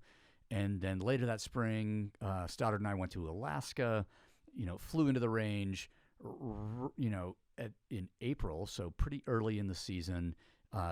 Again, super fucking cold. Mug Stump had been in. He flew out as we were flying in, gave us a couple of steaks. They were frozen solid. He's just like, hey, and he and his clients got shut down because it was too cold, and the clients couldn't handle it. Mm-hmm. Muggs, obviously, being who he was just fine. But again, the risk was pretty high. And, over the course of time, I would just like, exposure and figuring out like, this is, these are the boot liners that are, they're closed cell foam. They're not the wool or thinsulate ones that, and sometimes you can actually, there were patterns around to make your own boot liners, so you could actually have them be thicker and therefore warmer. The types of, a super gator that left the sole of the boot exposed, not as warm as a full, overboot. Full overboot means you got to have crampons on at all times. If it's those types of roots, that's what's going to happen anyway. So it was just this sort of slow adaptation to start to practice, and then to start going in the opposite direction of, okay, yeah, I can insulate myself to the nth degree out here and be warm, but can I fulfill my recreational ambition, if you will, with these levels, this level of insulation, is what can I trade away, in favor of mobility? What can I start getting away with? And how can you adapt versus insulate? Because I think I remember. Or insulate. How do I integrate with the environment? Integrate, yes. Instead of insulate. Yes. Integrate with it instead of insulate from it. And that became the objective, the mantra, yeah, for the next 15 plus years, from 85 to sort of 2000, and then some military training after that. But for those 15 years, it really was, trying to figure out how light is too light. I think. You don't want to know the answer. Yeah, no, I don't want to even touch that. I mean, the answer, because you don't come back from. Yeah, when you find out, then, there it was. There's that limit. There's too light. Yeah, there it was. Shit. Oh, damn it. I think what's really important to bear in mind, with what you're saying here in this management of fear, really is that it is a process. I think too often we have this idea that we're just going to eliminate it. I'm going to face my fear. Yeah. Right? And I'm just going to wake up one day and I'm going to charge in and do whatever it is. And it's like, well, I mean, maybe, but we've talked a little bit before, the idea of fear with a small f and fear with a big F. And I kind of think what you're saying here is there's a lot of small F's before you can approach that big one. Yeah, and there are different ways. I kind of opted out when I started, and I was pretty fearful. I was actually turned out I realized I was afraid of heights. Same here. I'm terrified. My freaking business partner Matt takes me on all these fucking ice climbs because he loves it, and he and I'm like, dude, you don't. I'm so scared of this, and which is why I do it, because I know I need to, because it's probably good for me. But damn it, it's super sketchy. It's super sketchy, and it's kind of irrational. It's like I can only fall this far. The first big route that I ever did, I wouldn't look back. I stayed facing there's a 1,000-foot rock wall with a sort of 1,000-foot or 800-foot vertical approach or whatever, and I just would not look down. I would look down. Were you on lead rope or were you top roped in? I did not lead a pitch that day. Okay. It was the first big thing I had ever, done, and I was really freaked out. And fast forward, a couple of years, and I'm up there, maybe high on psychedelic drugs, okay, and tying into the back of the harness and basically letting my partner decide how much slack I would get and then lean out. Oh my gosh. Just to get the fact. And there's a point, and it's a story that's, so the first book that I wrote is called Extreme Alpinism, and it's sort of a how not to book. And a story early on had to deals with the fact that I was really fearful. The fear of heights thing went away pretty quick. Sure. But just the general Did the psychedelics help with that? I wasn't. I didn't use. They were. That was much after the fact, I'm sure. Well, they were joyride kind of. I didn't use them as a tool. Sure. That I know, could have been. I know now could have been useful. Okay. That a lot of any number of people have had experiences using that particular tool to address certain psychological conditions, let's say. But that wasn't, it was joyride. Yeah. That's just like as if the event itself wasn't extreme enough, to add that layer is like, man. But I think there's an attitude about those plants, those types Substances, of fungus, let's say, where people think if I take all that, I'm going to be super out of control. But just consider the possibility that you might be more in control, that you might be more sensitive to these things. Maybe you can't handle the amount of stimulus that you're getting and need to, back off to do something different and work your way back forward.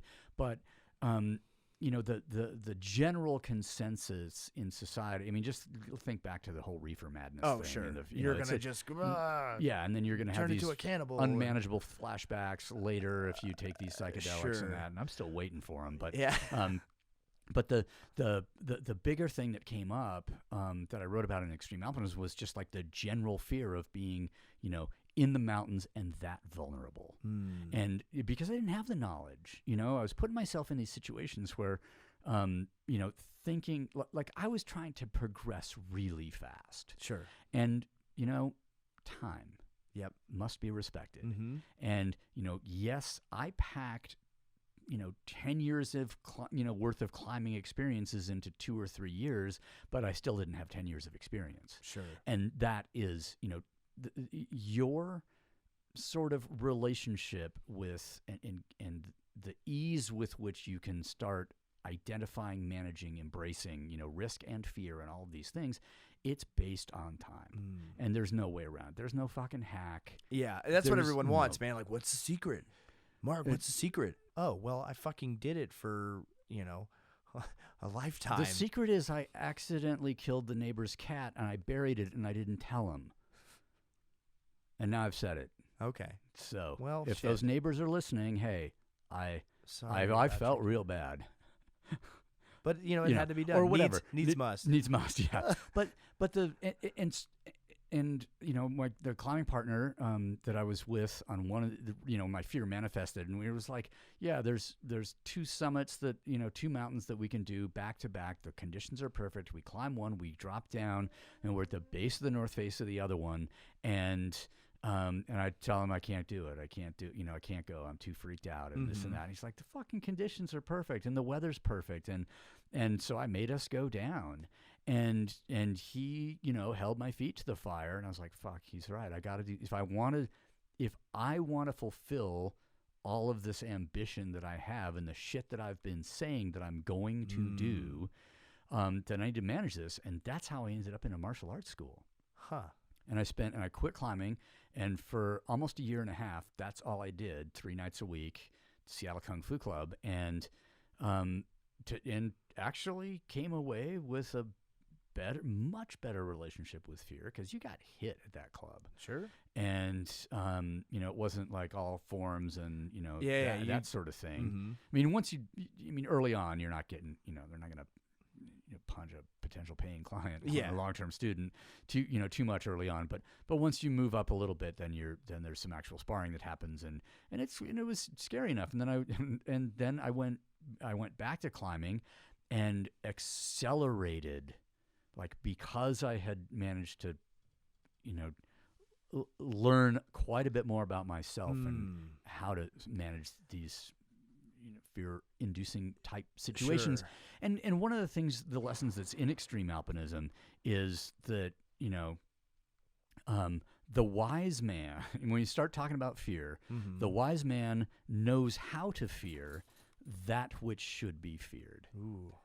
And that was my mission, was like, what's the appropriate response? Because I was giving inappropriate responses before. Gotcha. And fearing the things that needn't, and then potentially not fearing the things you probably should have been paying more attention to. Oh, no, to. I was just fearing everything. Oh, okay. Yeah, well, better to be on the safe side there. Yeah. I want more rope, man. Yeah. I think, one of the things that you touched on with that's really important that I think a lot of us are sometimes lacking in is that person to hold us accountable. Yeah. You know, to really like, you know, make sure that we are really about the things that we say we're about. And if we're, you know what I mean? And like, hey man, you said you wanted to do this, because it's really easy. We can let ourselves off the hook.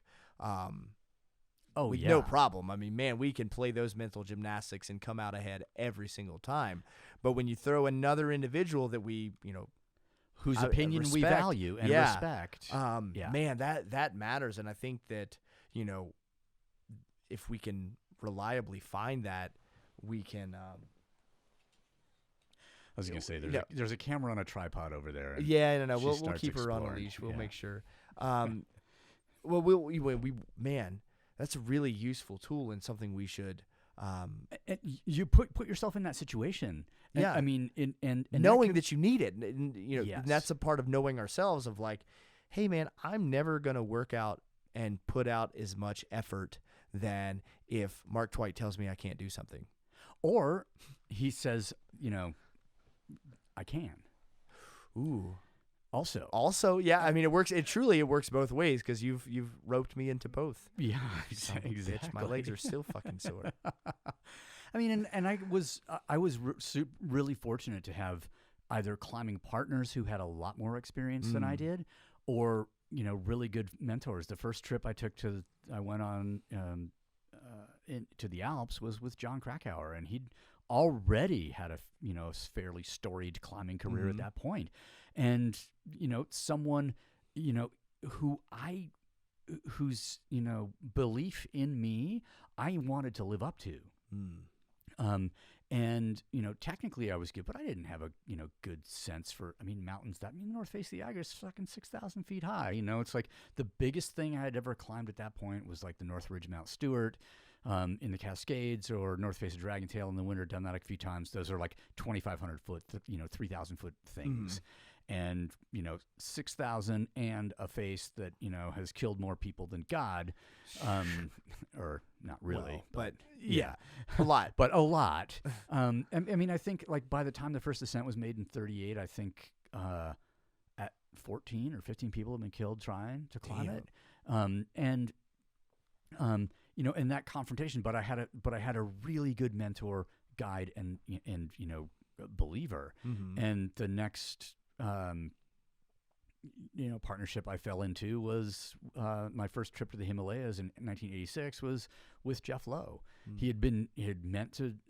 Charlie Fowler was supposed to go with him, and Charlie couldn't, and you know, and bailed. I didn't have the money to go. Jeff, you know, had heard about me. We did one route in the Alps in the summer of '85 together, and so he invited me to go. The American Alpine Club was gracious enough to give me a grant of I think $5,000 or something that, you know, was good enough to to cover what was not covered by a couple, you know, some of the sponsors for that trip.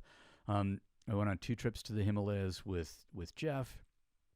The year after that, I ended up in a, you know, business and climbing relationship with John Bouchard, you know, who was operating Wild Things at the time. Same thing, you know, a wild career that he had, and I credit those 3 guys with basically everything that, you know, I ever did in the mountains, was because of their belief, their lessons, and them also kind of holding me accountable. Because, you know, you're 2 dudes alone in the Himalayas, you gotta carry your weight. Yeah, for sure. You can't just skate through, as it were, in that kind of situation.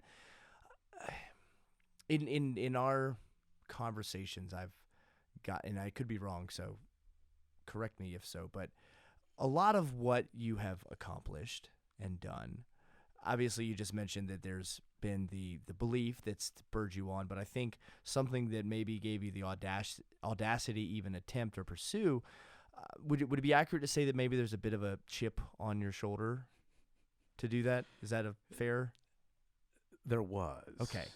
Maybe still is. I mean, not in some facets. In some facets. My question with that, because we generally say that as like, you know, that's an insult or a negative thing and it's bad. That's power. Well, so my question is, you know, do you think that greatness can act in anything can actually be achieved without some chip on one shoulder? Ooh. I don't know that it is. I don't know that I've been thinking about this interview for a really long time, Mark. Yeah. That's actually quite a good question, just because I've never thought about it, because my personal experience is that it was beneficial. Mm-hmm. I think, and I think a lot of young men, I mean, you end up with a chip on their shoulder because they can't live up to their dad's expectations, or, something like Sure. It could be that. It could be they got, press fit into, doing stuff that they, wasn't right for their temperament. Mm-hmm. Like you're going to learn how to do this. This is the sport you're going to play, and it's like I don't care. yeah. And so therefore I realized that for I have this thing. I think so. If you want that chip to be advantageous in fulfilling your ambition or doing these certain things, then aim it correctly. Like aim it at the activity, not at the people, or who might just be around. Choose your target. Yeah, and because it's unhelpful to, and not that I didn't. I mean, I insulted and damaged, a lot, a number of people in the early part of my life and later also. But that's just misapplication of that, or misapplication or misdirected use of that anger. Mm-hmm. But I think different. Obviously, the variety of motivation that is possible is as great as there are different individuals in the world. Okay. And a couple of guys that I climbed with who were French. I mean, one in particular that I can think of. It wasn't he wasn't an angry it's a very accomplished, Mm-hmm. super capable, but also generally content and happy. And I think it was the cavalier relationship with mortality that allowed him to do things that other people weren't willing to do. In the sense that I don't think he really cared whether he lived or died. And not that he, didn't value his life. Sure. I developed There's a level of acceptance that he carried. Yeah. And so he would take risks that other people, would be unable to accept. Sure. Or unwilling to accept. But I had this idea. I developed a what I think now is probably kind of a bullshit theory, but I liked it at the time. That most historically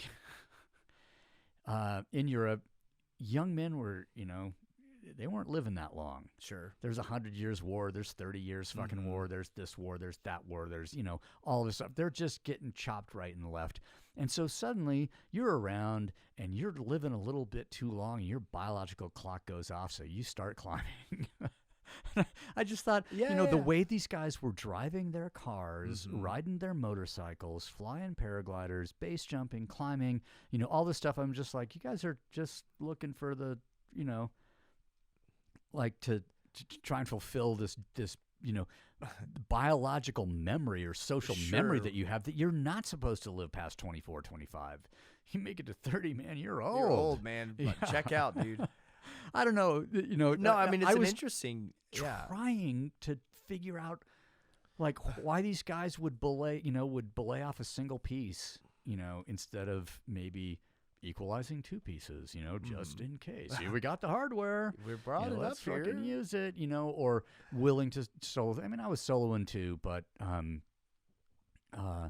still there were certain things that my line was somewhere short of Sure. some of theirs in terms of that risk. Well, you had mentioned anger as a chip on the shoulder and that being the driving factor. But I mean, to me, really, it stems from, I think it's just having anything to prove Yeah. at some point, either whether that's to yourself or to someone else. And Yeah. to me, like, again, we sometimes browbeat that a little bit of like, the ultimate peak achievement is that we have nothing to prove to anyone or anyone, like this very like, yeah, man, I don't have to, this, Yeah. you know what I'm saying? And with you could say it. You could say I don't have anything to prove in a way that's posturing, and you could say it in a way that's absolutely truthful. Sure, but if you don't have any to prove, then why do anything? Now you're just going to sit there and not have anything to prove. So I don't think it's this, I think that's the goal for a lot of people. They want to get to that point. And maybe I'm speaking a little bit of,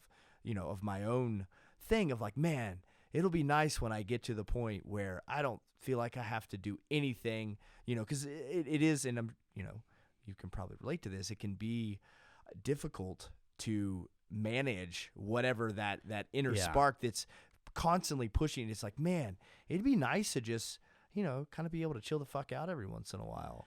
But so if I think it's innate, like that, I'll show you, or the prove it gene, if you will. I like to have to call it a gene because it's not in like, everyone. No, thankfully. Sure. The world would be a really messed up place. It'd be a little bit messier, slightly more complicated. But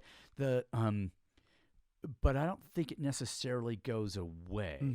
Like it when I voluntarily, walked away from climbing, when I quit, the prove it thing, it was still there. Like and whether it's and I honestly, it could have been, my dad. It could have been, teachers in school growing, all of the people who said I'd never amount to anything because I didn't apply myself, I didn't study, and I'm like, I'm passing all your goddamn tests. What do you want from me? Get out of here. Yeah, exactly. And so when I started, shooting, I had something to prove. That I had the ability to do this and to do it well if I just apply myself. Like I can. I like to think I can, figure out how to do things. Sure. And then if I simply apply myself, i.e., get obsessed with practice, with learning those things and practicing those things, then I can be adequate. Anyway, but it happened with shooting when I started. The whole journey of having a gym and training people and that I needed to prove it there because I came from nowhere. It wasn't my life's study or anything. There was when I started racing my bike, same thing.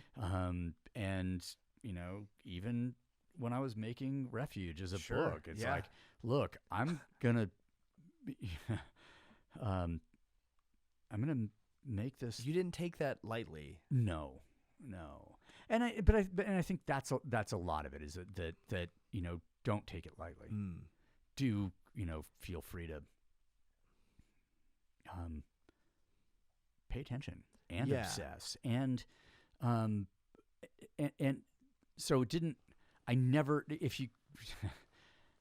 If I had kept climbing and I was still doing it today, I'd have 20, and was still alive.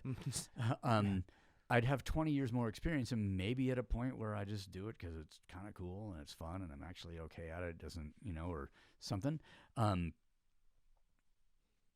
But that need to prove it, the need, a little bit chip on my shoulder. I mean, the punk intro for Refuge the very first introduction that I wrote for it, which I might publish at some point, but it's not in the book. Right.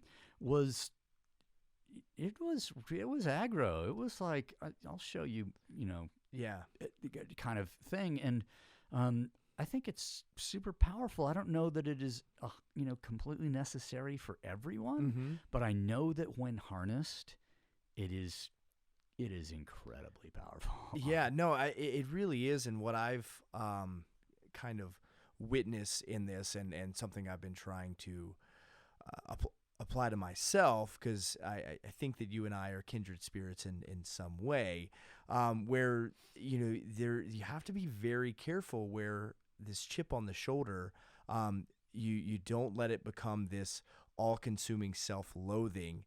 But which I think is the negative drawback, and then we have to be very careful. We're like, hey, take that prove it gene and use it, but don't let it go too far down this path. I mean, a little bit of self-loathing isn't the end of the world, but at some point, it might be worth working past that at a certain point. Yeah. And it's still a process. I think it's something that I like to think that I've been getting better about for myself, and a lot of that is due to the practice that has transpired here. A lot of inspiration from our friend Michael and some of the activities that he likes to partake in have helped. And it seems, based off of kind of where you were when I met you, which was kind of around this refuge time and that process, and now where we are now, it seems that has also been true of where you're at, to some degree at least. Yeah. I mean, I would say the more, a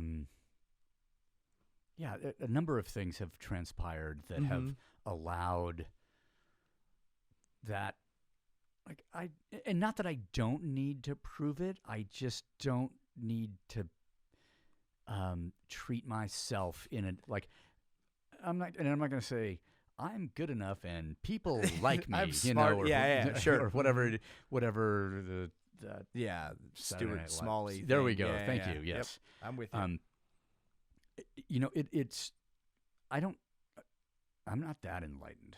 Sure, but the self-loathing is, it's reserved for certain things. The need to prove it in avenues where I used to, not so much anymore. And then there's a certain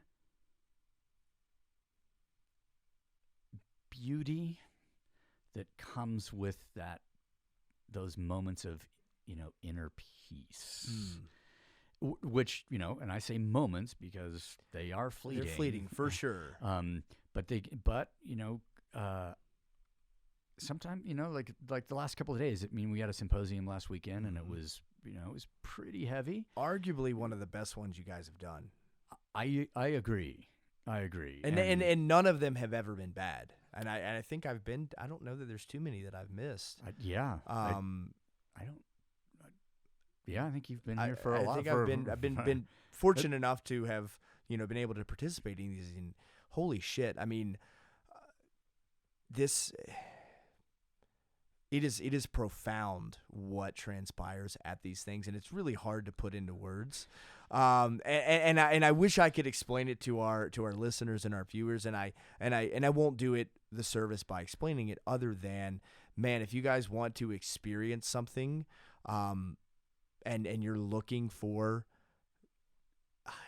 that, it's as elusive or ethereal as it sounds. I don't know. We do spend some time on day 2 applying the concepts that are taught on day 1, in a physical form.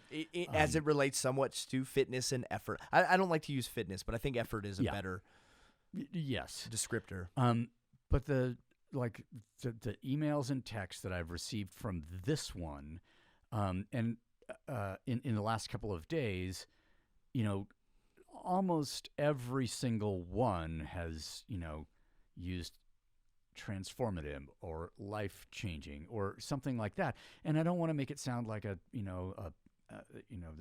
EST seminar or a Tony Robbins thing, or anything like that.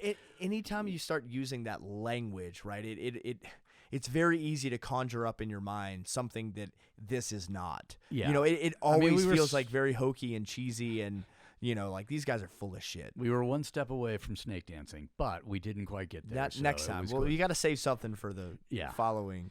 Exactly. Yeah, once. Yeah, where are you gonna go if you Yeah, well, you jump the shark, right? Like, come on. Exactly. You lead with snake dancing. You got no place. You're fighting grizzly bears in a cage. After Yeah, that now or it's something. crazy. That's absurd. It's completely absurd. Or hunting a wild boar with a spear, for example. Yeah, because no one does that. Exactly. Like it's but the interaction, the and for me this particular event, it was, revelatory. I mean, I had a couple of two pretty profound things happen for me that I recognized, like there's been an evolution internally and in relationship with some of these ideas that, man, I was pretty tired the last few days.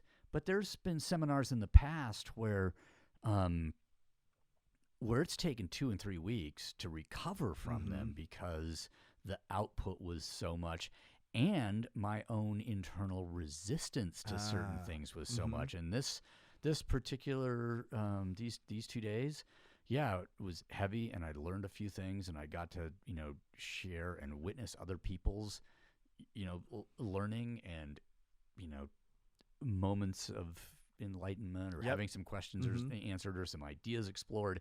But I kind of feel like since I was fully accepting of everything that happened, that it's going to be pretty easy to recover. Nice. Yeah. Which is interesting, that I think it's very easy to be resistant. Yes. In a lot of facets, right, of our lives, and sometimes it's warranted, it's necessary, but figuring out when to resist and when to allow something to enter, whatever that set is. Yourself process. Set yourself to receive. Sure. Instead of resist, and it's if you want to know something, you can't say no. Right. That's. How many times do we do that? How many times do we say, "Oh man, I want to do this thing," but then we put up the wall and say, "That's uncomfortable. I don't like it. No thanks." Well, man, then you're full of shit, man, and that's where we need the people to call us to tell us that we're full of shit, because you said you wanted to set out that thing. So either you lied in the beginning or you're lying now. Yeah. Which one is it? Yeah, and I don't, honestly, you want to lie to me? Great. I'd like to know when it's happening. Sure, but. The thing that concerns me is when I lie to myself. Yes, that is the biggest problem, and I think a lot of us have lived our lives, and there's been times, and I still probably can deceive myself in a lot of ways and a lot of times, but I think that the more we can stop doing that and be real and honest, man, that. Then we can have these moments of peace that you're talking about that are still moments, because we're human and we're going to screw it up for sure. Probably more often than we get it right. Yeah. But, one thing that, just from me, you're talking about having something, still having things to prove, and that in my mind, what transpired and what typically transpires here, is an indication, is like, man, you don't have anything else to prove. The proof of what you have done and who you are and your contribution is evident in the people that you've attracted here, and the way that you've touched these people and continue to impact them. And so it's like, there's not a lot of people that I look around and, can say, hey, this guy doesn't have shit to prove, And yet, if I aim myself in a different direction, I mean, I could say, yeah, in this context of whatever is happening.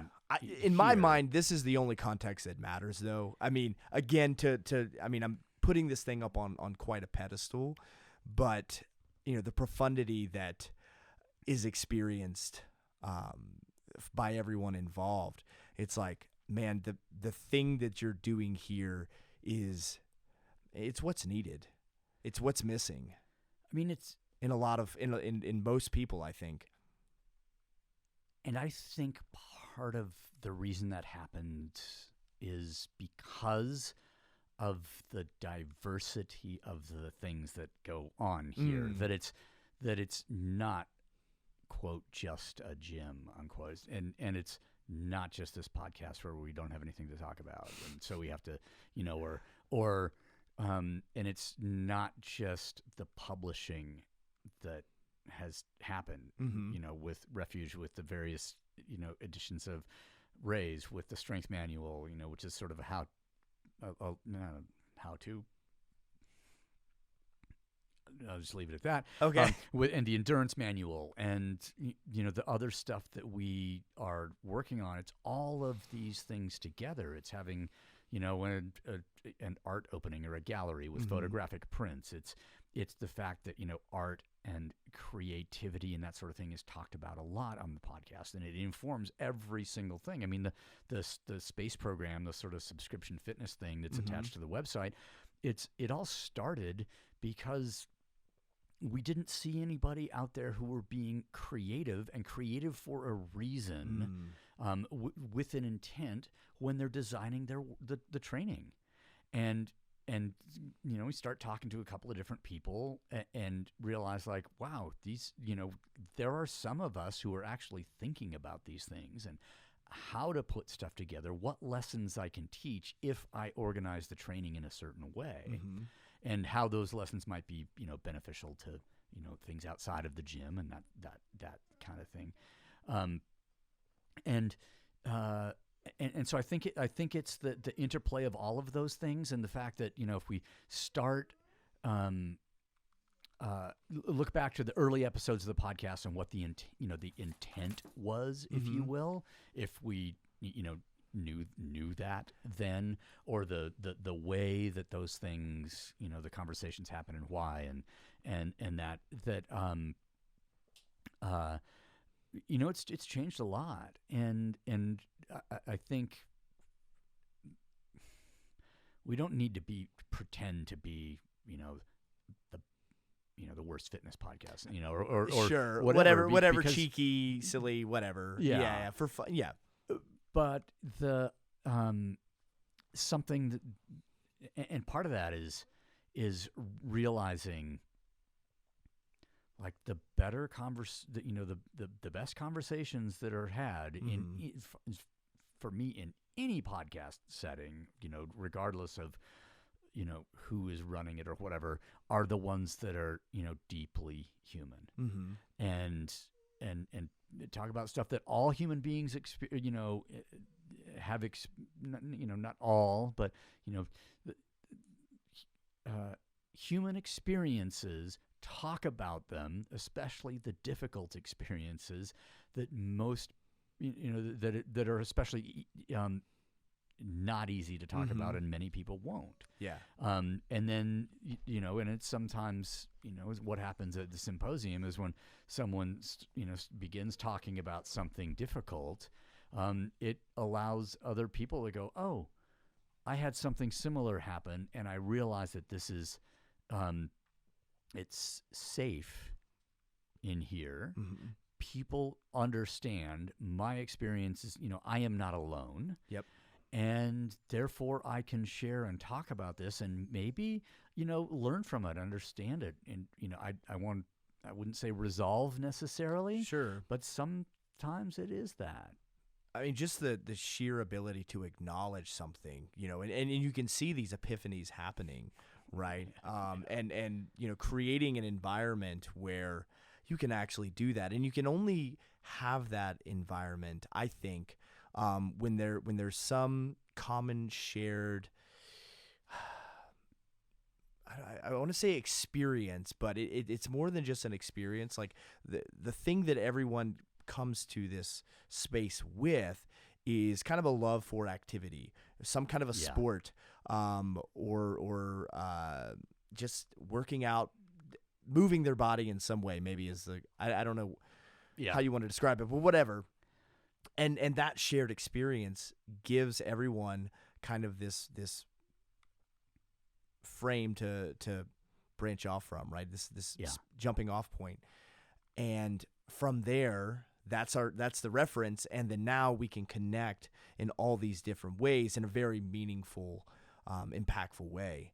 And I think that is something lacking, is we don't have in society that kind of universal binding truth, if you will, right? There's truth and effort. Yeah. And people that have partaken in that are aware. And so, we need more people that can speak that language of effort. I think that's the catalyst, and I think that's part of the magic that is created here, is using that as the jumping off point, and then letting the rest transpire. And part of that is getting out of our own way, which you can only do in the right kind of environment. Yeah, and sometimes you get pushed out of your own way, or pulled, or tempted, tricked. Yep. I mean, and a lot of that the moment of insight, and sometimes it happens in conversation, but sometimes it happens in the workout of, I thought I knew what was going to happen. Mm-hmm.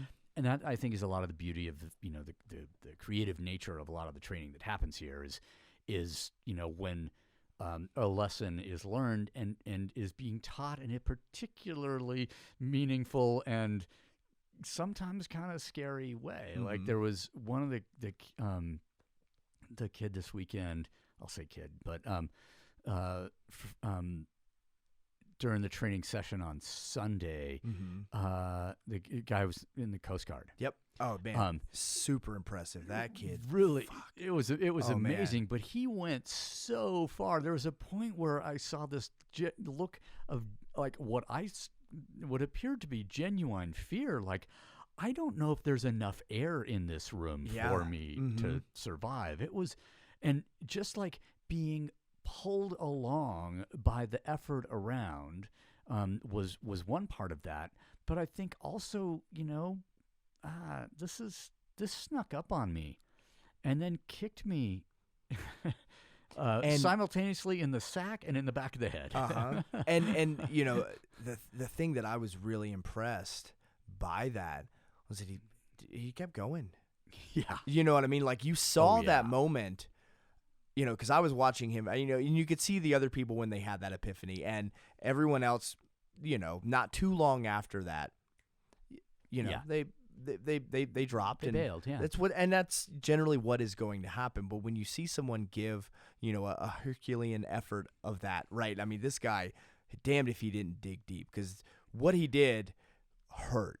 Oh yeah. I've attempted, and I haven't gone as far as he has in that particular workout. I mean, I've done it in other efforts, but in that particular one, I know what it feels like to start approaching those limits. Yeah. And he went beyond that and stayed, even though, and man, that is a really, really cool thing to experience. It's a level of self-awareness, but also trust in the environment and the people around you. Sure. Like, we'll lead you to deep water. Yeah.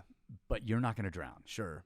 And most people don't have that. And that's whenever in the sense that we won't let you. Yes. I mean, we'll let you get close. Sure. Well, that's important. That's kind of where the... Let me go make popcorn. Yeah. but I don't... Yeah.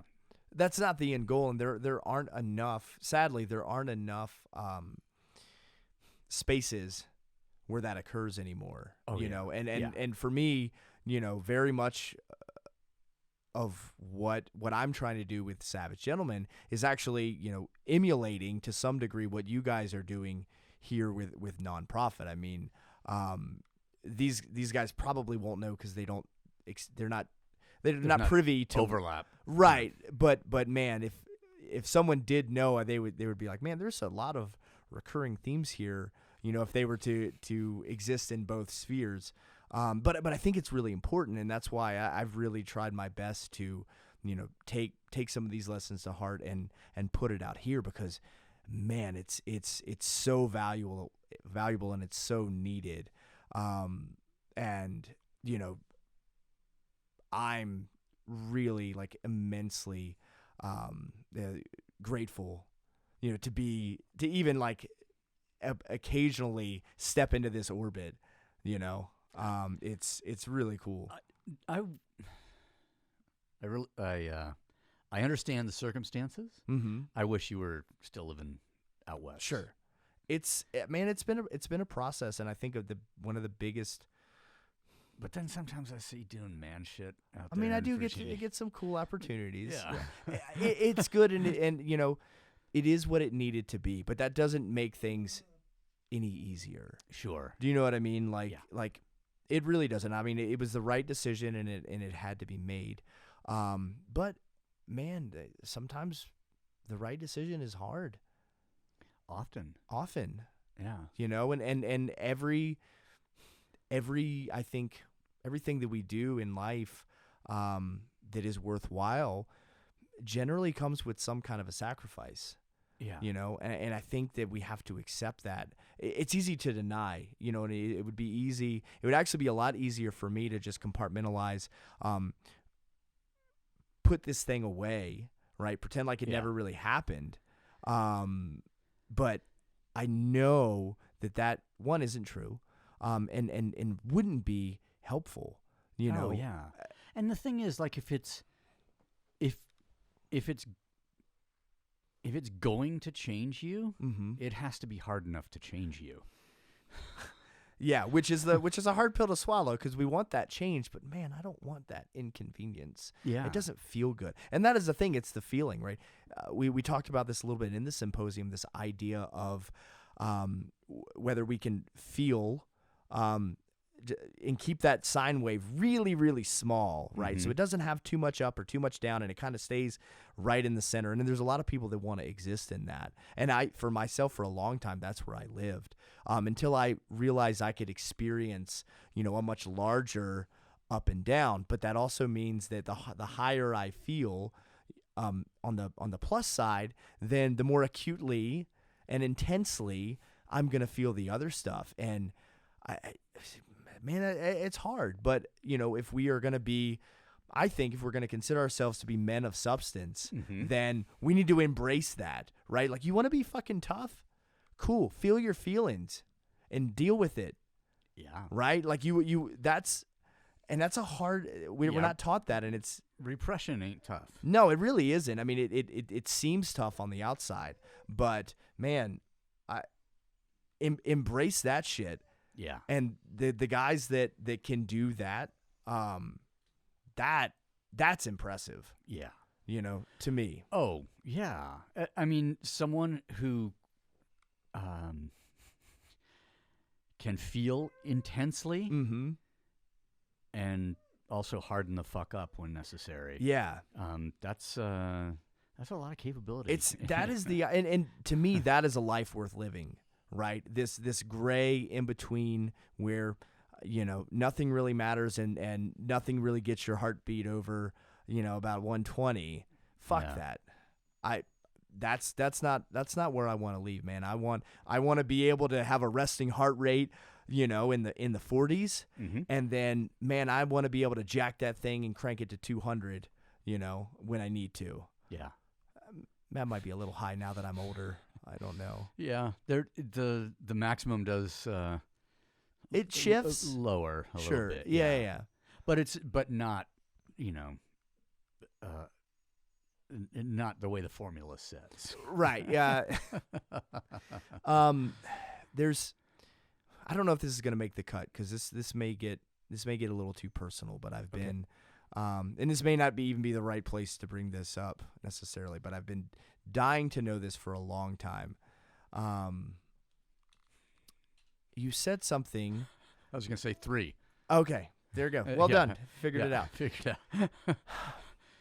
This is, and it really, this how is many ex-wives I have. Oh, okay.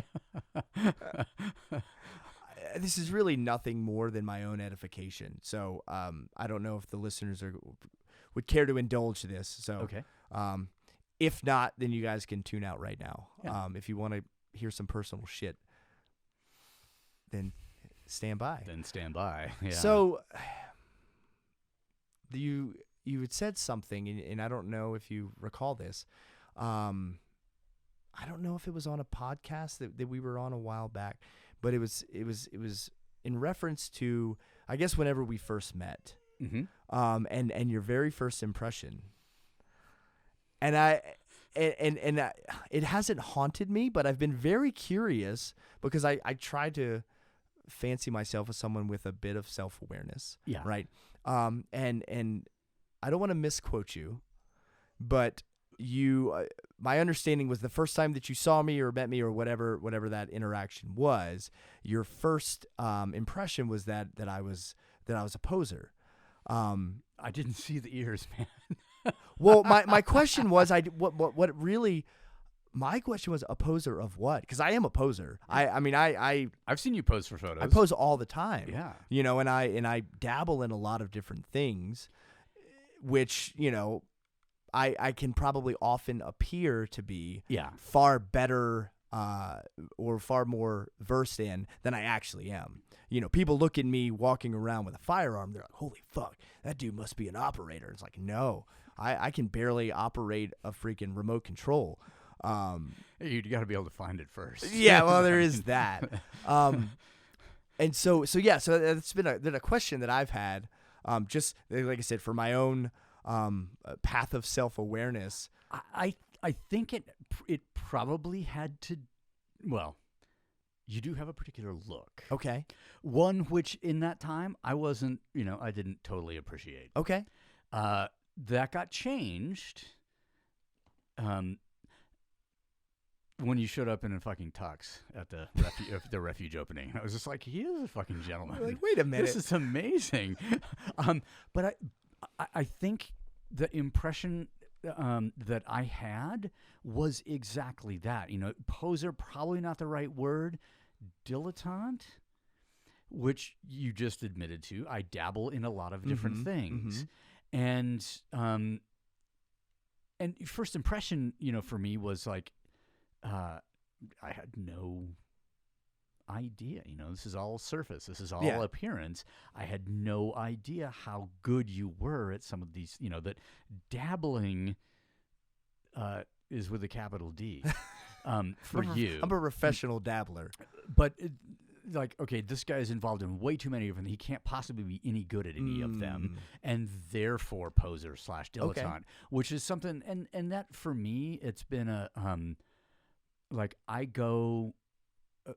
I have only been able to do the things that I've done because I obsessed. I focused on that thing. I cut away all the other distractions. I wouldn't allow the dilettantism to play a part. Therefore, I have a particular relationship with that idea and have the habit of that idea for a long part of my life. And so if I decide that I'm going to start shooting, well, that's what I do to the exclusion of all else. And I go to, I attend a gunsmithing school. I start reloading. I start, You're all in from the bottom to the top. It's not just, hey, I'm going to obsess about, marksmanship and accuracy. Yeah. But I need to learn as much about these things. And then, it's like, okay, I'm going to build, a bolt action rifle. And that means I'm going to have to develop a load for this specific gun. And that means, there's going to be a lot of testing and a lot of experimentation. I'm going to have a good starting point because, that particular project, my friend Arndt Meyer was working for Safarland at the time. You know some folks. And so I got some people I could ask about things. And so I could get good because, or grow into the thing relatively quickly because of what I consider a good ability to obsess about it and focus. And so seeing and then hearing about he does this and he does this and he does this, and I'm like, fuck that guy. Yeah, exactly. What a douche. But then also, I had this, I didn't, because I was not comfortable with the hipster within. Okay. I was anti anything hips that I associated with hipster. Sure, and it's interesting. Put that on you based on it's okay. An appearance. I mean, it's okay. I feel like, and maybe this is a lack of self-awareness where it's like, I don't necessarily see myself as a hipster, though I will admit I have plenty of hipster tendencies. But as I I don't even know what it means anymore. It's basically anyone who gives a shit about anything. If you have any modicum of yeah, of intentionality. Okay. The one test, the one litmus test question. Okay. Do you? I don't drink IPAs. Oh, that's a good one. Kind of, but okay. Sorry. Do you own a tweed vest that either has a silk or leather back? Silk or leather. Or is it tweed? See, tweed all the way around, like that's a no. They come with a liner typically, and I'm trying to think of what it's called a jacquard. A jacquard or a waistcoat. The lining itself is jacquard. Is the name of the fabric. Okay. I know this because this is what my wife does for a living, and I have absorbed so much fashion jargon through osmosis, which has been useful in developing a clothing line. So to answer your question, also useful in developing a personal look. Sure. When it comes to using fashion to communicate. Yeah, which apparently what I'm communicating is I'm a pretentious douchebag that participates in far too many activities. And then it does, shit. I gotta say that the glasses that I look through are particular. Sure. So that may not be what you're broadcasting to others. Oh but no, that's it is. It is for sure, because that's if you want to waste some time with some mild entertainment, go look at some of our the comment section on some of our advertisements. And actually, I think part of it is actually these fucking assholes out here have now led me to lean into it even harder. Yeah. Because I'm like, oh, you think this is hipster? Yeah. Check this out, right? Because I know my capabilities, and it's like, hey, have you ever had your ass kicked by a hipster? Yeah. No. What does that make you? Like, what does that put you in the chain, in the hierarchy? I had this a similar thought. They were like 2 years ago or a year and a half ago. I was the pistol I was carrying all the time was a 380. Okay. And I was just like, dude, do you know how embarrassing it's gonna be to get shot by a 380? Fucking to get dropped by a 9mm short. Yeah. Womp womp. Wow. Yeah. The only thing worse would be a 32 or a 22. Or a 22. Yeah, man. Yeah, 22 would take a lot though. I mean, unless placement matters. Yeah, to some degree.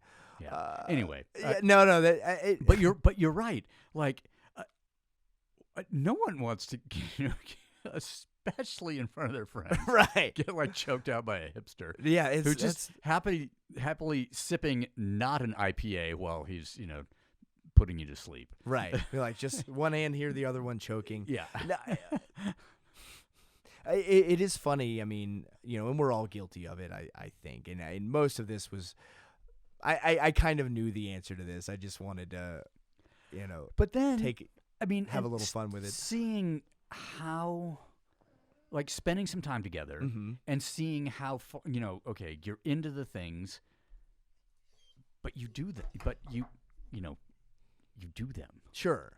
I don't just put on. I don't put on a helmet and crampons and then just stand there at the trailhead. Yeah. You know what I mean? Like, again. And exactly. Or post it to social media or have a photograph to take, or something like that. Here's the pic of me, pretending like I'm doing this thing. And I think it's very easy to make that assumption because there are a lot of people who actually do.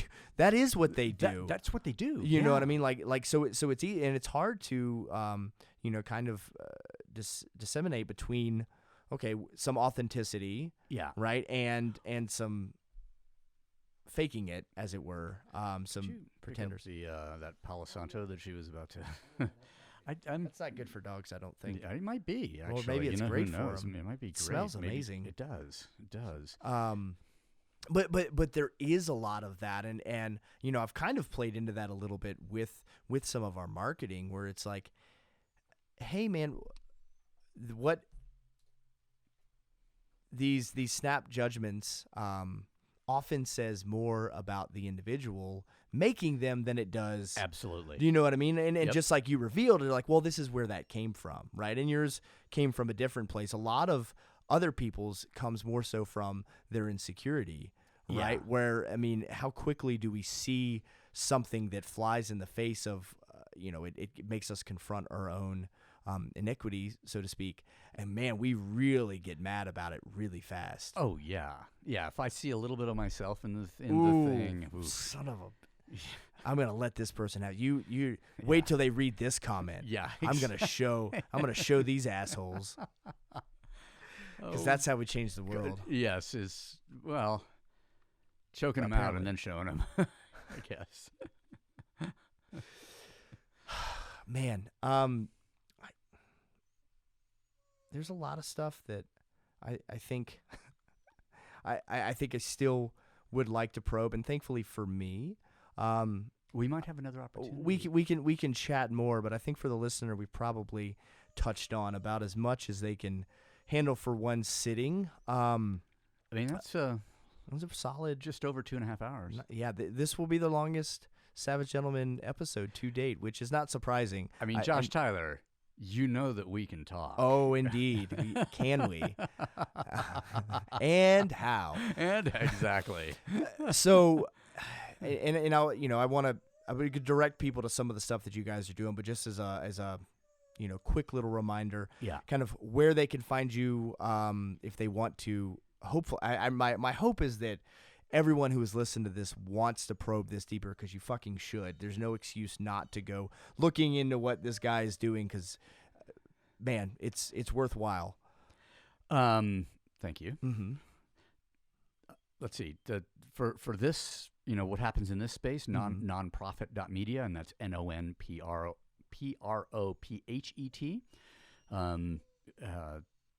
which is kind of a play on words from my old organization, which, was, people accused us of being a cult, and I was like, yeah, sure, of course we are. Yeah. Like, why wouldn't we be? And then the NonProphet podcast, which, iTunes, Stitcher, Spotify can be found. And we posted episode 164 today. Nice. So there's quite a bit of... got some catching up to do here. Yeah. Damn, yeah. I need to get on it. Is some of the material that people can, hopefully get some insight. I mean, obviously there's Extreme Alpinism, there's Kiss or Kill, which is both of those climbing books. Mm-hmm. One, as I said, Extreme Alpinism's How Not To. You can still it was published in 1999. It went out of print 3 weeks ago. Oh. Publisher, was just like, all right, didn't sell enough copies last year, so we're done. The surprise there to me is that it stayed in print for so long. And that there's, a lot of interesting but universal type lessons in it. Mm-hmm. Kiss or Kill is basically 25 essays written over 15 years of climbing. And, some of the, they were originally published in various climbing magazines, all rewritten for the book, and then with an author's note, at the end of those 15 years, basically with a, renewed perspective. Mm-hmm.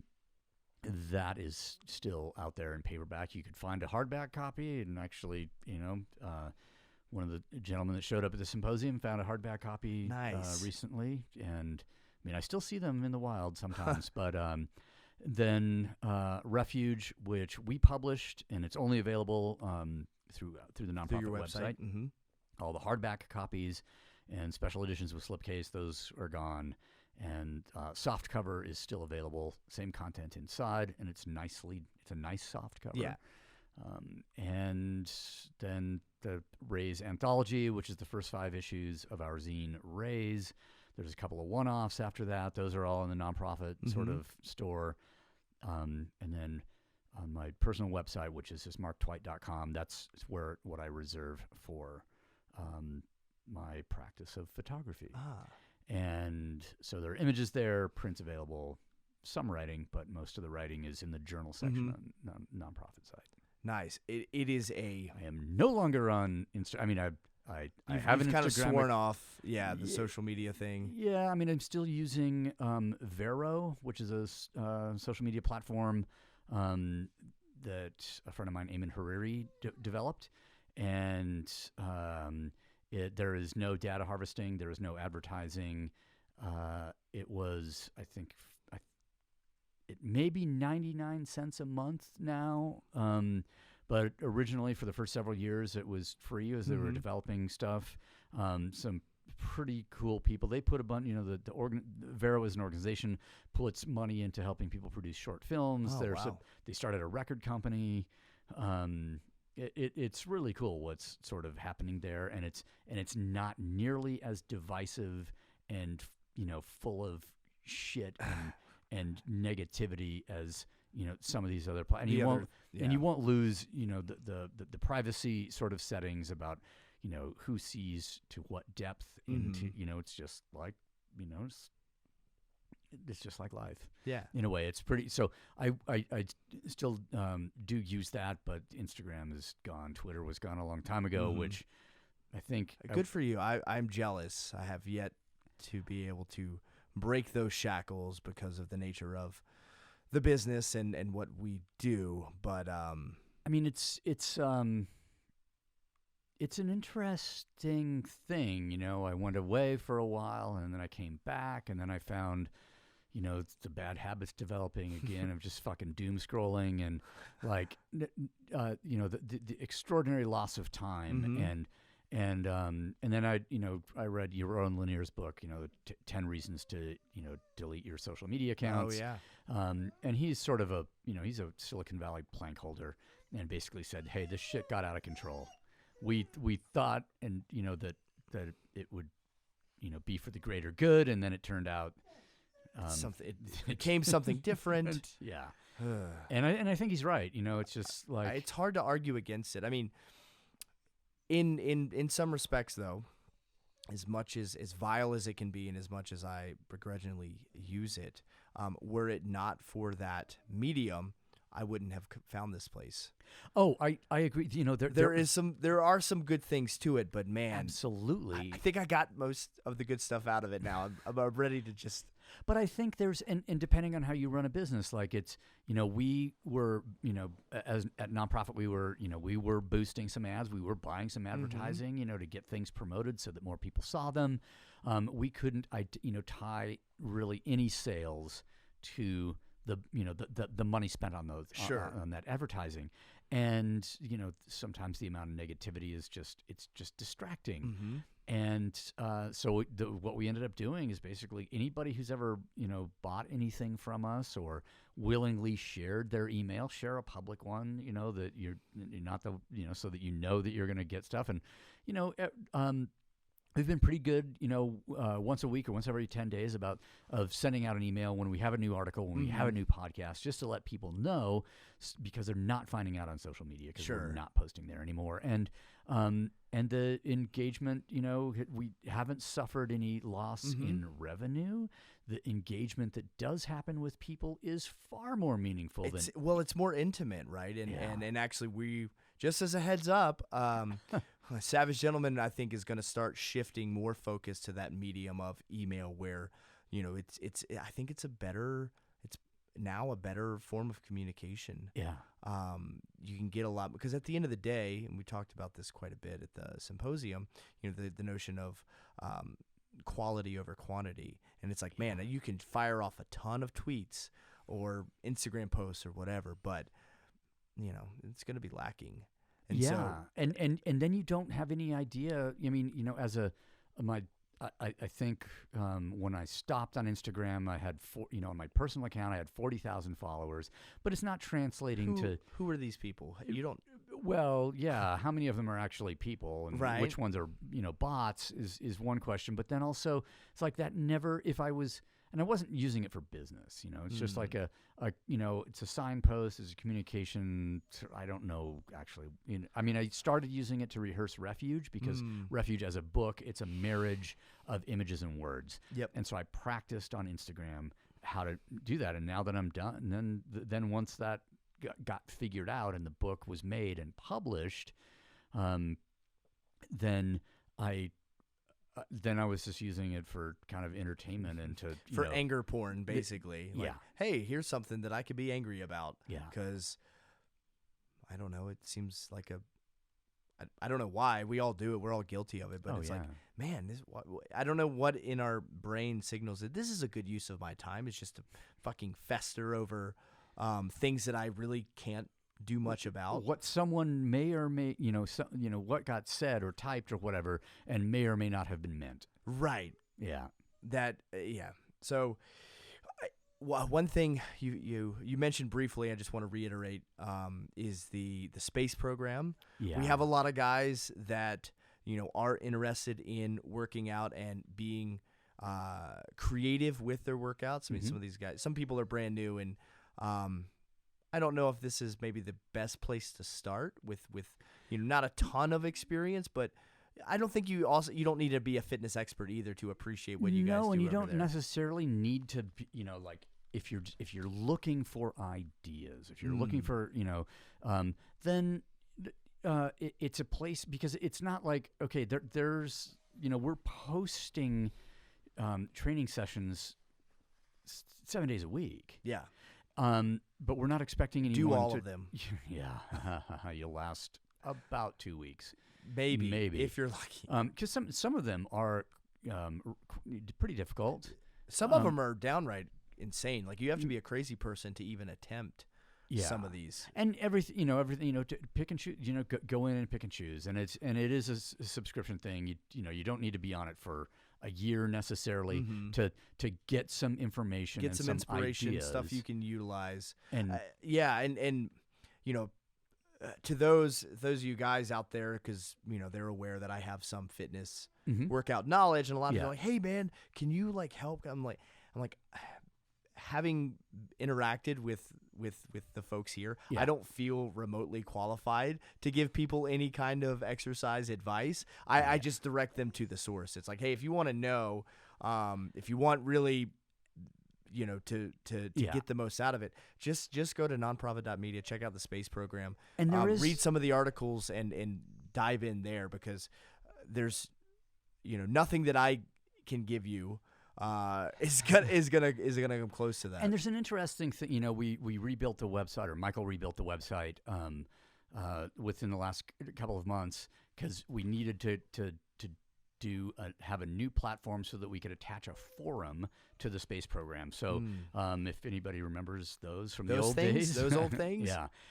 It's a place, and there's some good question and answer happening, and people sharing their experiences. I tried this workout. This is how I had to adapt it for the limited equipment that I had, or this, work around this particular injury, or, whatever wherever it is. they happen to be. Yeah.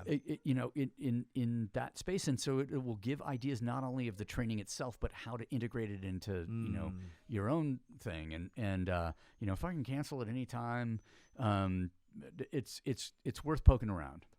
Agreed.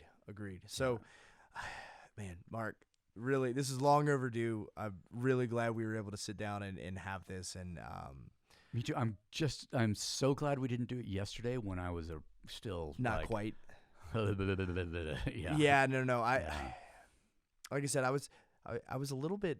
I was thinking about the whole thing yesterday. And I was like, oh man, where do I even go with this thing, and so I had some ideas, and today I was a little bit frazzled running around doing stuff for the business here while I'm in town. Yeah. And I was like really nervous, like, oh crap, I'm gonna lose it. I had some things.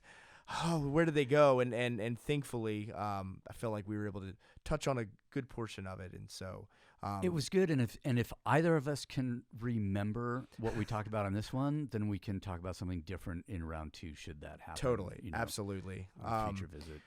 Thank you guys for listening, for watching. Indeed. Appreciate you hanging out with us, and feel free to reach out to me. Don't bug him. But if you try, you can try. But if you have some stuff, sometimes it takes me like 6 months to answer an email, but most of them do get answered. If you need some specific things, now that he's no longer social media attached, I'll run it up the ladder for you. There we go. And well, until next time. Cool. Thank you. And thank you, man.